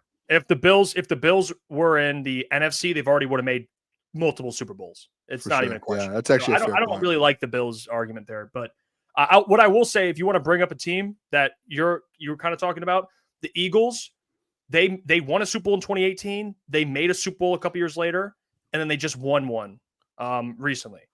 So it's like the Eagles have always stayed in that conversation. Now they made a move for Saquon. They knew when to be aggressive, and that's what you hope the Lions will do at some point. But yeah, it's like it just Yeah, depends but the Eagles, like the Rams, they went all in with Stafford. If they didn't win that year, they're royally boned. Screwed. Screwed. They were this close from not winning versus Tampa Bay the Bucks. If they don't make that, if Stafford doesn't make that pass, the Hail Mary essentially, or that you know what I'm saying? So, and it's like the 49ers. The 49ers have just for 7 years, 8 years. That's where I think people think the Lions are in the position of the 49ers right now. Like the 49ers have been to the NFC Championship game or the Super Bowl the last like 8 years, like every year, and they keep falling short. And that's what I told you earlier. Lions are in year 3 essentially of that kind of playoff window. Like they just went to the playoffs for the first time 2 seasons ago. Yeah. It's like, I don't want to like fast track this thing and be like, well, this is year 7. At what point are we going to do it? We need to go all in. No, like you have time. In my opinion, at least. JJ, appreciate the $2, my friend. He says with the 2 years, you would still be heavy favorites. No, there's no denying. They would be, with Micah. They're just not guaranteed and you give up a lot. Yeah, and Josh Smith says at the end of the day, Brad is going to have to answer for how this team turns out. That's every GM though. Like, yeah, every GM is going to have to answer that. Like, yeah, I'm not saying I don't have a crystal ball, but if the Lions don't make a Super Bowl the next 5 years, yeah, you're going to be like, hey, Brad, what happened? Even though he's elite, but you're still going to be like, hey, what's going on? We can't just keep blaming something every single year. There's got to be a reason other than that. So yeah, Brad's under pressure. Every GM is, man. It's just that. Every job, coaches, it happens. Do you think other fan bases like the Eagles right now, or like the Bills, or like the Chiefs, or the Ravens are up in arms about this? No. Well, maybe I don't know if I think Baltimore might have been in like that. I think they would have been one. I think they might have been one of the teams actually that might have been. So maybe they're pissed. But like the Eagles, no. Not like the Eagles, okay. I just weird. It's like such a weird concept. The Eagles are like, yeah, we couldn't pay Josh Sweat. He left, and we have Azeez Ojulari on the edge with frickin' the other dudes. The other edge. They don't have an eight. The thing is like the Eagles don't even have it. They don't really have it, but they're like, hey, we're gonna win probably again. We have confidence. They didn't have an Aiden Hutchinson last year, but they won already. We did. So I get that. But yeah, they don't have an Aiden. They're paying a lot of players on offense, but they have a lot of young guys on defense. Yeah. But the Eagles, yeah, like I get they just won, so they probably a bad example, but yeah, they'll fine. The Lions have week 1, big week, man. We got more clips to get to. I got Brad also talking about the Tim Patrick trade and kind of how that went about. So let's play that clip. Him and Ray Agnew. By the way, shout out Ray Agnew, man. He's in the background over there. I know he doesn't get a lot of love, but do you think he'll ever become a GM? I hope not. I kind of like him. He's like Brad's like right hand man. I kind of like him being there all the time. I hope he doesn't leave. But I feel like he interviewed for a GM job recently. He should be. He should be interviewed. But Ray Agnew's he's the absolute man. But here's the clip. For Tim, first of all, man, outstanding individual. I mean, you're talking about a pro's pro, everything that we were about. I think everything, him coming in last year, going on the practice squad, Tim is awesome. So I wish him the best. Let me get that out. The trade, he had interest, from multiple teams. And so, you always have had productive, mature dialogue with the player, and so I think it's going to work out best for him, and I think we did the best for us in terms of getting some capital back. Multiple teams trying to get Timmy P. I didn't know that. Timmy P was sought after. I still can't believe he got a year older and slower from when you got him off free agency after he was cut. And you traded him for a 6th-round pick. Like, does that? I feel like no one's talking about that. Like, I wasn't here yesterday to talk about the trade. Did people like the sixth round, or were people a little underwhelmed? No, they loved it. They're like, dude, the fact that they got a 6th-round pick for him is like, they probably could have just cut him. To be honest, all due respect, 100%.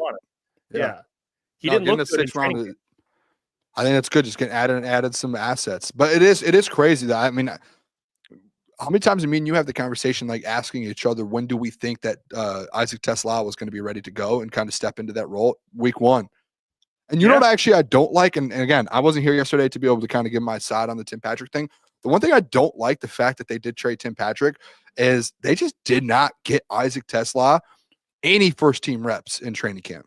I don't think I saw him once. We were out there 6 times, and maybe he was. I don't remember seeing him once with the first team. With Jared, like obviously with Jared Goff, he was getting reps in, but 11 on 11, maybe 7 on 70, but 11 on 11 when they were doing joint practices and things like that, just never saw Tesla getting the first team reps. And now all of a sudden he is now in Tim Patrick's role. Yeah. So it's you expected, like I would have expected them to get him more reps to be able to see more, but obviously, you know, they trust him and they like what they saw. So, you know, I'm right there with them. I thought that he had a hell of a preseason. You know what I brought up yesterday? And I think to your point, you know who was getting a lot of first team reps? You saw. Khalif. I told you the other day, I said Khalif could be wide receiver 3, and people aren't having that conversation. No, I'm with you 1,000%. The last day when me and Easy were there with the Texans, Khalif was getting targeted, and he looked like he was a big part of the offense. And that was again when I told you, I was like, people were tweeting at me about about Isaac Tesla, because I said he's with the 2s in 11-11, and they're like, why aren't they switching him with Tim Patrick? Tim was with the 2s as well, and he wasn't getting much run. So it felt like it was something obviously that was going to happen, and they had a conversation with him at one point about it, Brad said. So I like that they did get a 6. I think they'll have Tesla on some like run plays. Maybe they get him out there as a blocker because he is a great blocker. But I think as someone who gets relied on early as a wide receiver 3 is Khalif Raymond, dude. He is. People forget how good of a route runner he actually is. He's super underrated. One of the best routes I saw all camp. I think Easy's in the chat. He probably saw it. I don't even know. He ran a route into the end zone. I don't even know what the route was. The man, he back of the end zone, two to the left, and the guy just went, and he just came back right, and the ball was it was right in his pocket. It was probably one of the best routes that I've seen in the offseason. It was unreal. And he works his ass off. People forget he stays with Amon-Ra. He catches footballs, man, on that jugs machine. He's a hard worker. So I think I'm with you on that. I think he's going to be wide receiver 3. I still believe Isaac by the end of the year, you'll start to see him implemented. But Leaf, he had 600 yards his first 2 years in Detroit, basically. Like, I'm sure you'll see Isaac Tesla get some run as well. Obviously, the first few weeks. He's going to be right away a part of this offense, but Khalif's going to be a big part as well. If I were to say to you over under Isaac Tesla receiving yards, if I gave you like 430 and a half, where would you go? You think you go okay? So I think it's 500 up. Yeah. All right. Yeah, I actually agree with that. I think him and Khalif probably get around the same number. I think they both get around 500. I don't think that's that crazy. Yeah, give or take, they'll be around the same. I agree with you. All right. Well, I got Brad also talking about the roster. This actually is a perfect segue because of the Micah stuff today. He talks about the roster, the strength of the roster, and what he thinks about it now that we're here. So let's play that clip of Brad talking about the Detroit Lions roster. Let's hear it. He felt like this was like the strongest roster throughout his tenure from top to bottom. Do you agree with that? It's like y'all strongest since 2021, or where's your assessment of that? I do. And look, I appreciate, Dan saying that, he always, when the head coach says that, it's a good feeling to have. But no, I feel that way. I agree. And look, we would have been even further ahead, actually, if we didn't have some of the injuries that we unfortunately had with, He was getting into the injuries there. The injury, by the way, the injuries. I think it's tough because last year it was a little incomplete because we didn't get to see this team healthy. So it probably would have been nice if they made like another. They could have made an NFC Championship appearance or a Super Bowl appearance, and we probably would be having a different conversation. But since they got blown out at home against the Commanders because everyone was on IR, no one has the answer to like how good they actually would have been. So it's probably, I think that plays a part in why people probably are still panicking a little bit. Like, is this team legit? This is the thing that I've been like preaching is I just don't think people realize how good this roster really is. And like having the Packers again, like the trade gets made today with Micah, the public all of a sudden and sports books put the Packers as the favorite in the NFC North. Dude, this roster is, said it 100 times, Jeff. Like name a position group right now. Just name one. Corner. DJ Reed and Terrion Arnold. Probably Terrion Arnold's going to be a future Pro Bowler. Name another group. Linebacker.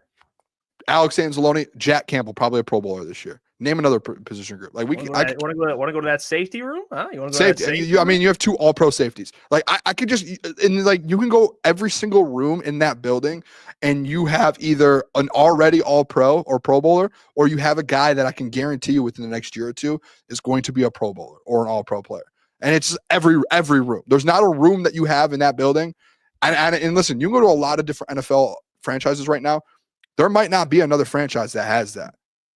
There might be like the Eagles. They have great players. They might have 1 or 2 rooms to where they're still kind of like, hey, a little iffy. Same thing with like the Chiefs or these teams, right? Where they're trying to still plug and play and figure things out because they had guys leave and whatnot. Lions didn't have anyone leave. They just got everyone back. And everyone's healthy again. They won 15 games. Yeah, that roster is stacked. Yeah, no, it is stacked. It is stacked. They obviously health is the biggest question. It's they're stacked at pretty much every position. The DN2 spot, I understand it, but overall, man, like this roster is talented. They have, when you look at the top 100 list every single year, how many Lions are on that? A ton. You know what I'm saying? A ton are on it every single year, which, you know, that just shows that Brad is, and most of them they're all drafted. You know, these guys, except for Jared, which, by the way, we'll get into that too. Jared Goff. But I do. You mentioned a player. You mentioned Terrion Arnold. Did you see ESPN's biggest X factor for the Lions this year? No, I did not actually. Is it Terrion? DA? I want to know what the chat thinks of this. All right, so they did a player on every single team. The biggest X factor for the team that they're. I bet Micah Parsons probably he's a big X factor probably. But the Lions X factor, Terrion Arnold. That's their X factor. ESPN thinks big X factor, and they talked about how the defense. A lot of those players are returning. Obviously, Aleem's coming back. Davenport they mentioned as well. But it says Reed has been a career CB2 and hopefully will remain the same in Detroit, with Arnold rising up the challenge of opposing wide receiver ones. First round pick last year. Arnold settled in nicely as a rookie. After a penalty-filled September, by December, his performance and coverage reflect his improvement. Arnold will face a stiffer class of competition. And if a new coordinator, Calvin Shepard, retains last season's defensive philosophy, Arnold will be placed on islands in man coverage. It's a tall ask, but Arnold has the tools to do it. By the way, the Packers have Rashawn Gary. Love that. That's probably changed now. Yeah. But Terrion Arnold, we've actually said this plenty of times already. Like, in an ideal world, Terrion Arnold is your CB1, actually, by the end of the year. Now, is that whether it happens or not? That's the best case scenario because he matches up better with number ones. Obviously, he's bigger. He's like 6'1", 6'2". He can match up with the Justin Jeffersons of the world. He can match up with real number one wide receivers. And doesn't mean that DJ Reed won't cover number ones, but that is the guy you drafted in the first round. So, by the end of the year, if he's still like lagging behind DJ Reed, it's not the end of the world. But you see, I think it puts a little more pressure on him considering the Eagles drafted Quinyon Mitchell and he's CB1 pretty much already. So I think now people are like, all right, Terrion. In training camp, he was very good. He was good in joint practices. He was a little banged up, but I actually I agree with this. I think if you're going to pick an X factor on defense, I love the TA pick. Yeah, I do think a lot of people need to a little bit open their eyes up to TA. I think he's going to have a huge year.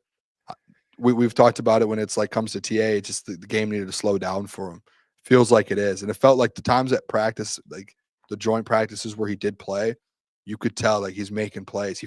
I think a big thing in the NFL, man, especially at the corner position, like that's the hardest position in the NFL probably to play, especially on a weekly basis, especially if you're in the NFC North with some of the wide receivers you're going up against. Yeah. I think at the end of the day, it's just like it's about confidence. And if you have that confidence and if you lose it a little bit at the corner position, you're in trouble.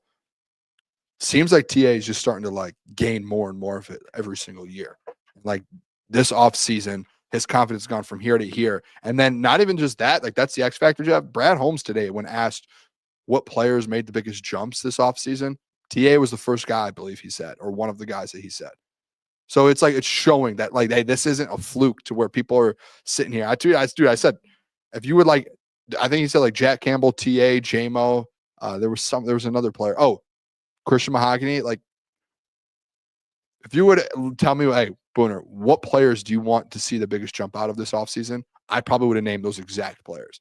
And TA at the top of that list. Those are the players that they said. Which is true. I mean, I've heard stories about TA in training camp. He talks a lot of trash. He talks a lot Confidence, of trash. man. We saw it firsthand with Amon-Ra and all of them. Like, he talks, man, which I love. I love from a corner. That's like old school. That's like what corners, I mean, that's how they should be. Nasty. They're going to jaw at you, and they're confident, uber confident, and he is.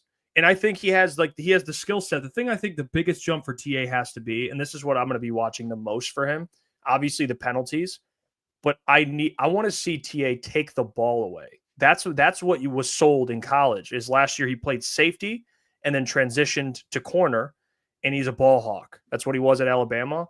I want to see that. You know, I'm not asking for Kirby level production, or, you know, I'm not saying the guy's going to get 7-8 picks, but I want to see him take the ball away a little bit. That's his next step, I think, because he's going to get thrown at. Teams aren't going to look at him week 1 and be like, oh, he's corner 1.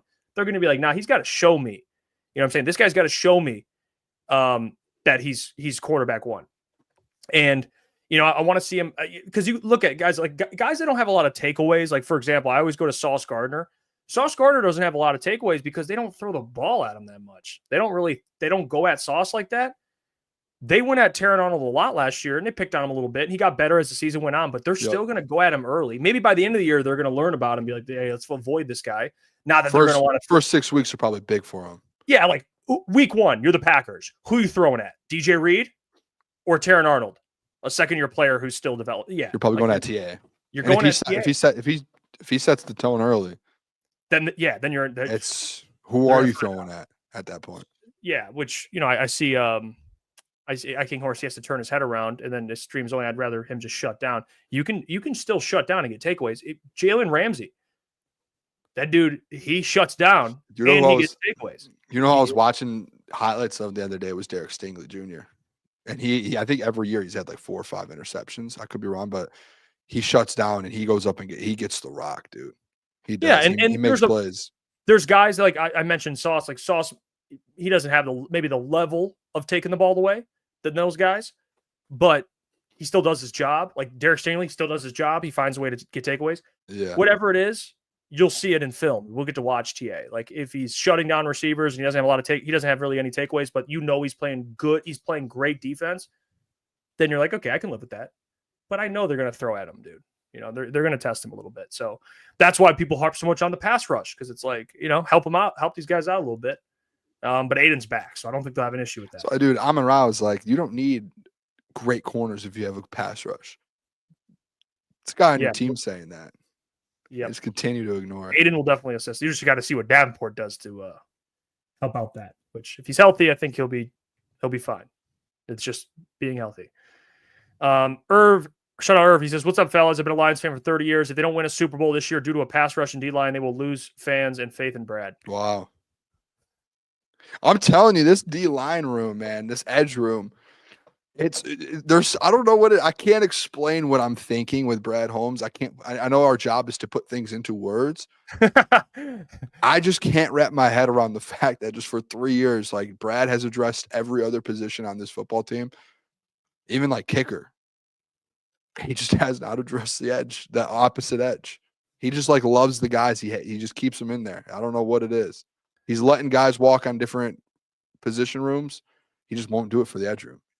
Yeah, it's just he's like attached to him. Yeah, he's allergic. I don't know what the edge to. I don't know. Ben Blue says an edge rusher stole Brad's spotlight in college and banged his girl.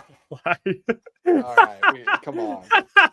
That's our guy. Come on now. Yeah, I don't know. Our guy. These are just rumors. I don't know. I don't know the validity of it, but you know, and honestly, I'm going to do it to myself again. Don't what? do it, man. Don't do it. There's just a side of me where it's like it's so obvious that they need help in that room outside of Davenport, where it's like there's no way Zadarius Smith doesn't become a Detroit Lion. I just keep doing it to myself. There's no way. Oh, Boone. There's no way. There's a way. There's no way, man. Can't wrap my head around this. One of those edge rushers made the top 100 list. Aiden Hudson, huh? Yeah. And Jared Goff was 15. 55 is crazy, dude. He was 15. Yeah, so Sam Laporta came in at 94 on the top 100 list. They have total, what is this, 7 guys? Brian Branch 7. didn't make it. That's kind of crazy. I think that's crazy. Branch snubbed on this list. Yeah, man. Nuts. We're talking about like a top 5 safety. What's the guy got to do? What does he have to do to make this this list? I don't get it. Sam came in at 94. Guy Kirby had 5 came in at interceptions, 71. bro. Aiden at 55, which is holy shit. That's pretty. I feel like he should be lower than that. He should be top 20. Yeah, or higher. I don't know how you would phrase that. Higher than that, lower than that, whatever. Jameer 27, Higher. Amon-Ra 20, Jared Goff 15, and Penei Sewell 13 after last season. Well deserved for Jared Goff, man. Really? Spencer said Penei was at my high school's football game tonight. Is that Richmond? Oh, was Penei out in Was Penei in Richmond? You watching some ball? Was he in Richmond though? I played football not at Richmond, but like my school. They were in our conference. I played football in Richmond. I actually almost got a rushing touchdown, and then I got blown up. I think I broke what's the bone? What? There's a lot of bones. Oh, your tailbone? Tailbone. I think I shat. It didn't shatter, but I'll tell you what, I couldn't walk for a couple days. They were playing. So it was at St. Clair. Oh, I was to say at Richmond. If he was there, he saw the place where I. What is Penei still doing in St. Clair? I mean, I don't know, man. He must shout out Penei, scouting. Yeah, that's I did not know. That's impressive. He's out here watching. We got to. Never mind. We'll talk off air. We got to get to some high school games. I love it. I love high school. I haven't been to a high school football game in 3 years because I've been doing the night show. Even when we were at Woodward, I was doing the night show. So every Friday I had a show. I just never had an opportunity to get to a game in 3 years. I miss going to high school football games, dude. They're the best. I think we've talked about it enough. Eventually changing the time slot, like we'll do It's going to change in the next couple months. It is. We will be in the morning. Yeah, that's not like breaking news. We've said it 1,000 times probably. As soon as we switch, and I hope it's within the next month, so we're able to get out to some high school games, man. Like in the fall, hey, get out there, go to the concession stand, give me a nice hot cocoa, maybe a popcorn, a warm popcorn, so get a nice warm bag of popcorn. Whew. Now I'm living. Before I got a question from the chat I want to get to, but before we do that, can we? So we are cool with Goff being 2 spots behind Penei freaking Sewell. Is that what we're doing? Are we cool with that? I mean, listen, I have a take. Penei Sewell should be top 5. He's one of the best players in the NFL. I think Jared Goff deserves to be in the top 20. He was an MVP finalist. He's one of the best players in football last year. Okay. Is that fair? I think that's fair. He was an MVP conversation. So I guess if you're in the MVP conversation, you're probably the top 20, at least top 20. So maybe it's less about Goff, more about Penei being higher. Probably. Yeah, I think so. I think Penei should be top 5. If you want to go like 6, 7, okay. I'm interested in this list and to see though if there's any more offensive linemen ahead of Penei, because there's 12 players left, right? So yes, who would those 12 players be? Because Lane Johnson would be the only one I think people would put over him right now. If people in the chat, if there's someone else you might think, but I would think Lane Johnson would be the only one you would put over him. And Lane Johnson already was on the board. I think he was at like 20 something. I think they've only done to 13. They have, but that was why I'm wondering like who's. Can we name real quick? I'll tell you right now. So Penei's at 13, and he's the lowest on the list. But I'm trying to see like who's around him because we won't know until the other side. Well, Lane is behind him. Lane's at like 17, I think, or something, or 20. Not 20. Amon-Ra's 20. Actually, Lane is not on the 20 to 13, so he might be in the 20s. So he's in the 20s then. Yeah, I remember already seeing Lane Johnson. So that's all. Tristan Wirfs. Have you seen Tristan Wirfs? Not yet. I'm not. Sure? Well, I'm not on that 20 to 13. I can go. Can you check the other ones? Yes. See if there's any offensive lineman you see, not just Lane. Oh, he was the 28th spot. Tristan Wirfs. What about Lane? Let's see. Lane Johnson was 23. Okay. I think Panay might be the highest. Trent Williams. Let me see Trent Williams. Trent Williams was 45. Yeah, I think. Who else is there? That's got to be it. Creed Humphrey? But I think the centers usually are ranked low on this list. They are. I think Panay's the highest. Because who's left? Who do we think the top 12 is? Probably, let's do this real quick. So quarterbacks, Lamar, Josh, Patrick Mahomes. Who else? Joe Burrow. Joe Burrow. That's 4. Are we missing a quarterback?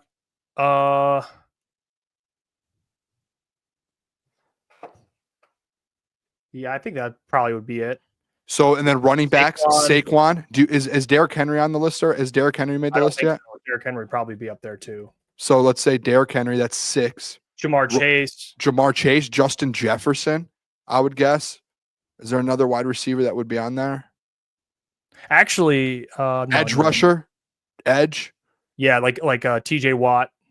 TJ, I don't know if has he made it yet though. Let's see. It's hard to see. Yeah, TJ Watt has not Myles Garrett. TJ Watt, that's 10 right there. Yeah. So we would need to say there's 2. Micah Parsons, I don't know. 11, 12. Micah's like 50 something. Oh, okay. So he was, yeah. Yeah. So, I mean, there's 2 more. I mean, maybe there's, I don't know. There's 2 more. What other positions are there? Oh, probably Patrick Surtain, I don't think's been on there yet. So he's probably that's 11. a good one. That's a good one. That's probably you're now we're getting to rounding it out probably. And there's probably another like secondary player. Sauce. I don't know if Sauce is in it. I would think Sauce. I don't think he would be. No, he's top 38. Oh no, that was 38. last year. No, last year. No. I think that was last year. Yeah, last season he was. So Yeah, he might be higher. Maybe. Or I mean Derek Stingley. Derek Stingley's probably he already got picked. Kyle Hamilton's already in it.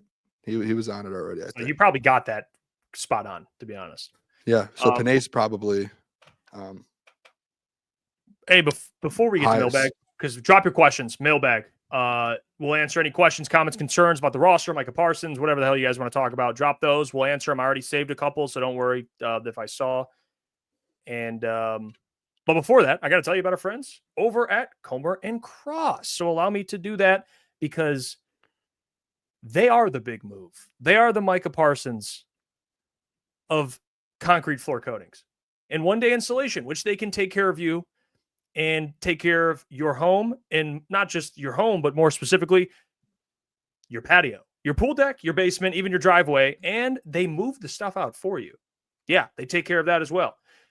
Customer friendly. Call the number 248-834-3488 because right now during Comer and Cross the summer installation sale, they're offering 12 months, same as cash, or $500 in savings. And I know you're sick and tired of staring at your cracked, stained garage floor. So give them a call, 248-834-3488, or you can book your free estimate at comercross.com. Tell them your friends over at Crunch Time Sports sent you. They will take care of you. Shout out to Comer and Cross. All right, let's get back to the show. We got mailbag.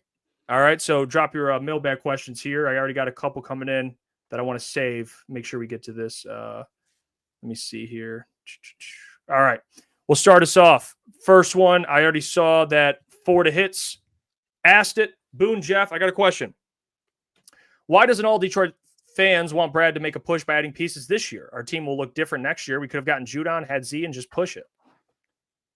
I think why doesn't all? Okay, well, I was gonna say because I think majority actually would like that, to be honest. I think majority of them for Judon. I would say 80% of the fan base, 90%, almost 100, I would say. I think I think the people that don't really care are, and I'm not saying it's wrong. I just think the fact is they just have not, which is fair. There are people out there that think to themselves, man, I've been a Lions fan for a long time. Brad Holmes has brought me winning. I don't give a shit. He's brought me winning. I trust whatever he does. Which, you know what? Whether that's right or wrong, I think there's people out there that think that. You know, and then there's people like I think the kind of pool we fall into where it's like we understand that, but it doesn't mean you can't want more or, you know, critique things. Not everyone's perfect. So I think that's what it comes down to for the Hits. But yeah, I'm with you on that for sure. Oren says bold prediction: Jack Campbell's an All-Pro this season. It's you've been that's what have I been saying? Got laughed at for that one. Shout out Oren. I won't laugh at you, man. By the way, actually this question, Coda says, what happened to Crunch Time on Spotify? So we actually just moved. We moved programs. We were using a different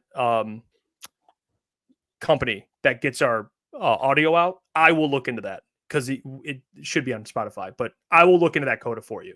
So that's my mission. I'll write that down. So I'll handle that tomorrow. I got you on that because we should be on Spotify. Oh, I don't know why all of a sudden we're not on Spotify, but did you I'll take us off Spotify, Jeff? Nope. Talk to Rogan. We're staying on Spotify. Joe Rogan approved. Don't worry about it. We signed our Spotify deal. Mailbag 4 is years, Brett Holmes, 10 mil. just a legendary college scouting director playing GM. Okay. You take this off the screen right now. What are we doing? Take that think- off. No, don't. You don't even just say anything. We don't give dumb comments the time of day. Full Slate Farms forgot what have we seen this Lions team? What are we talking about? Legendary college scouting director. That's funny. Saga Mailbag. On a real note, sorry for crashing out all night. Don't ever apologize. Crashing out happens. I crash out all the time. Yeah, I think we'll be fine. Anyways, who do you honestly believe, no hype, the 53rd man will be next week in Green Bay? Do you want a bold prediction? I have a bold one. Yeah, go ahead. Let me hear it. Ready for this? Tommy DeVito? No, I'm just kidding. He's gone. Gone. This is a bold one. Zadarius Smith. Oh, he's not done. He's not done, ladies and gentlemen. Let's go. Boone is still. Oh, give it to me. Come on. Yeah. I hope it is. In an ideal world, Saga, it's Zadarius Smith. Okay. That's the third or the 53rd man. And I don't even want to say another player. I don't, because it should be. So I'm going to go with you, Boone. Even if we're both wrong. We'll be wrong together. It's okay. Shout out Marco, Scratch Golf Show. He says, why does Booner stink at golf? Suck at golf, actually. I think that you meant it all corrected. I think you meant Jeff in there. Yeah, I was about to say, what is this? What is this, Marco? It's a little aggressive though, Marco. I think, I think our golf game. It's kind of like. If I suck at golf, I don't. Jeff, you're. I don't. I would say I'm in a rebuilding process. It's like a Brad Holmes. It's like Brad Holmes when he first got here. That roster. That was me like last year. Yeah. I just wanted on record. I invited Jeff to golf Saturday morning and he won't say it, but yeah, no, it's sick, man. Dude, we're hanging both days. Hey man. No, we're not. Not anymore. I got you, Nick P. Don't worry. I have your question, brother. He says, Nick P. Mailbag, Jeff, you missed mine earlier. That's on me. Better DN combo, Danielle Hunter, Will Anderson, or Rashawn Gary, Micah Parsons? Will Anderson, Danielle Hunter. Yeah, I was going to say. Will Anderson is I mean, he has a chance to win Defensive Player of the Year. He's a top 5 in it. And it's not even about Micah. It's probably more about Rashawn Gary. Like, I think Rashawn's good. I think he's just inconsistent. Like, Danielle Hunter's a freak, and Will Anderson's that dude. So those two together, I think, are a better duo, in my opinion. Let's see, ETN Mailbag. So you're moving the Bears down to 3rd, aren't you, Jeff? Well, you'll find out, ETN. Maybe I won't. We'll see. We'll do those next week. So we're doing them next week, right? That's what we're doing? Yeah. All right, we'll do those next week. Yeah, we'll come out with the rankings next week. So we'll find out, ETN. Don't you worry. Yeah, maybe I'll dodge the Bears fan allegations. Maybe I won't.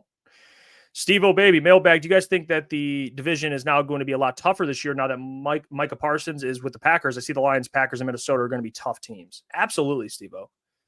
It's going to be tough, man. It's the division was already tough. In a team that many of us were kind of looking past just got relevant. So it's not like a team that we had in second added them. It's a team that we're like, the Packers. Now they're all of a sudden good. It's like, what are we doing? Can I the person's name is toxic. But this comment, Packers have about 60% of their cap space in 2 players. Me and you had the conversation today with Adam. And yep. That actually did get brought up in the conversation. I think it might have got glossed over because maybe of some of the yelling back and forth. Yelling might have been on my end. I hand up. You know what's funny was I was driving in traffic today. I was sitting in like bumper to bumper traffic. We were on the phone with Adam, screaming at him. I was just screaming on the phone, and there were just people driving by me, like looking in my car, and I'm like sitting there yelling. And they probably thought it. I mean, they probably thought I was like in the biggest argument of my life, and I'm just talking about Micah Parsons to the Packers or to the Lions. And dude, it was like a 10 minutes down the road of these people just watching me in my car, and I'm just going. But you know what's what? hilarious? Actually, I was gonna add because you just bring that up. I was in the car with my sister. Actually, I was driving her, and she gets in right, and you guys are screaming at each other about Micah Parsons. And I don't know if people like, and I know sports. Everyone who watches this is a sports fan. Like you guys have gotten into arguments with friends, with whatever about sports. People that aren't into it don't like understand. Like when you hear that type of like an argument, like you're yelling, they're like, "Oh my gosh, what happened?" or whatever. It's like. It's football. Like it's literally just football. That's why I looked over to my right, and there was like some like 50-year-old guy in like a Mercedes looking at me and just staring at me, and I'm like, I just waved to him, and it was just like no clue. I'm just talking ball, man, with my boys. Yeah, it's like it's hard to like explain that. It's like, oh, they're just talking ball. Don't worry. It's not an actual serious argument. What were you gonna say? I didn't mean to. I was just saying the percentage thing's real. Like while we were on the show, I was on my Twitter and someone tweeted at me and commented under one of my posts, and it was like, and I can see if I can find it. It got pushed down quite a bit. Let me see if I can find it. It was a screenshot. I think it's someone that might be in the chat right now. It's Detroit Joe Chap, and Cody Ingles, who watches the show, tweeted at me. Joe Chat put, could the Lions do a trade for Parsons? Absolutely not. Think about it like this. There's been no team in NFL history with the 25% of their cap tied to two defensive players. It's never happened. With Hutchinson extension and Parsons, it would have been a 45%. So there's never been two players that have taken up 25% of the cap in NFL history. And you have right now, like the Packers, 60%, whoever that was that put it in there, 60% is between those two guys. That's nuts, dude. That's why it's like it's irresponsible. It is. That's actually a shout out to him, dude. That's a good. I heard earlier the conversation we had with Adam that a percentage of the cap got brought up, and then I just got that, and I was like, wait a second, that's never happened before. You want to literally do something that's never happened? It makes no sense. By the way, Coach Walk said 50-year-old guy, huh? I mean, it was just some random dude in the car next to me. What's that? So he says, what's wrong with a 50-year-old guy? Huh? What's wrong with that? Is that it wasn't a bad thing. I was just trying to give a context of like the dude that was looking at me. He looked like he might have been a fan, maybe. Nick P says, UC Jaden Reed said he's going to attempt to play with a foot fracture. Good. Do it. Would love to see that. I didn't draft him in fantasy, so I don't got to worry about it. Lions 57. Jeff, when I started golfing, I shot in the 150s. My lowest round is 80. Okay, well, you gave me inspiration. I didn't shoot. Okay, Boone, back me up here. I'm not shooting the 150s. All right, I'm right around 100 right now. I can't break. I haven't broken 100 yet. So I'm a 104, 105, 103. I've had 100 a bunch of times. 101. You've been so close, dude. Some of my favorite moments. Every time I've almost broken 100. Yeah, and somehow I've gotten on film every time. And you miss every single time. Dude, I don't think people realize Jeff had a 1 foot putt. No, like when 1 foot, I'm saying like I could have walked in and closed my eyes and tapped it in with I could have kicked it. Like it would have. Jeff missed it. It was one of the more incredible moments I've ever seen. Yeah, that was 80s. A great score, by the way. So shout out to you. Yeah, shout out. All right, hey, appreciate. By the way, Phil asked what time in the morning it's going to be. I mean, ideally, when eventually we do move to the morning, it'll always be 8 to 10. It'll just be AM at that point. So yeah, that's it might be a longer show too. There's a lot of things we'll probably iron out there as well. But appreciate you all as always. Thanks for tuning in, man. We love you. Subscribe if you haven't already. Hit the like button on the stream on your way out. Helps push it a little bit, the algorithm. And football season's a week and some change away. No, it's here. College football was tonight. I got NFL season, but yes, college football is here. It's actually already happening.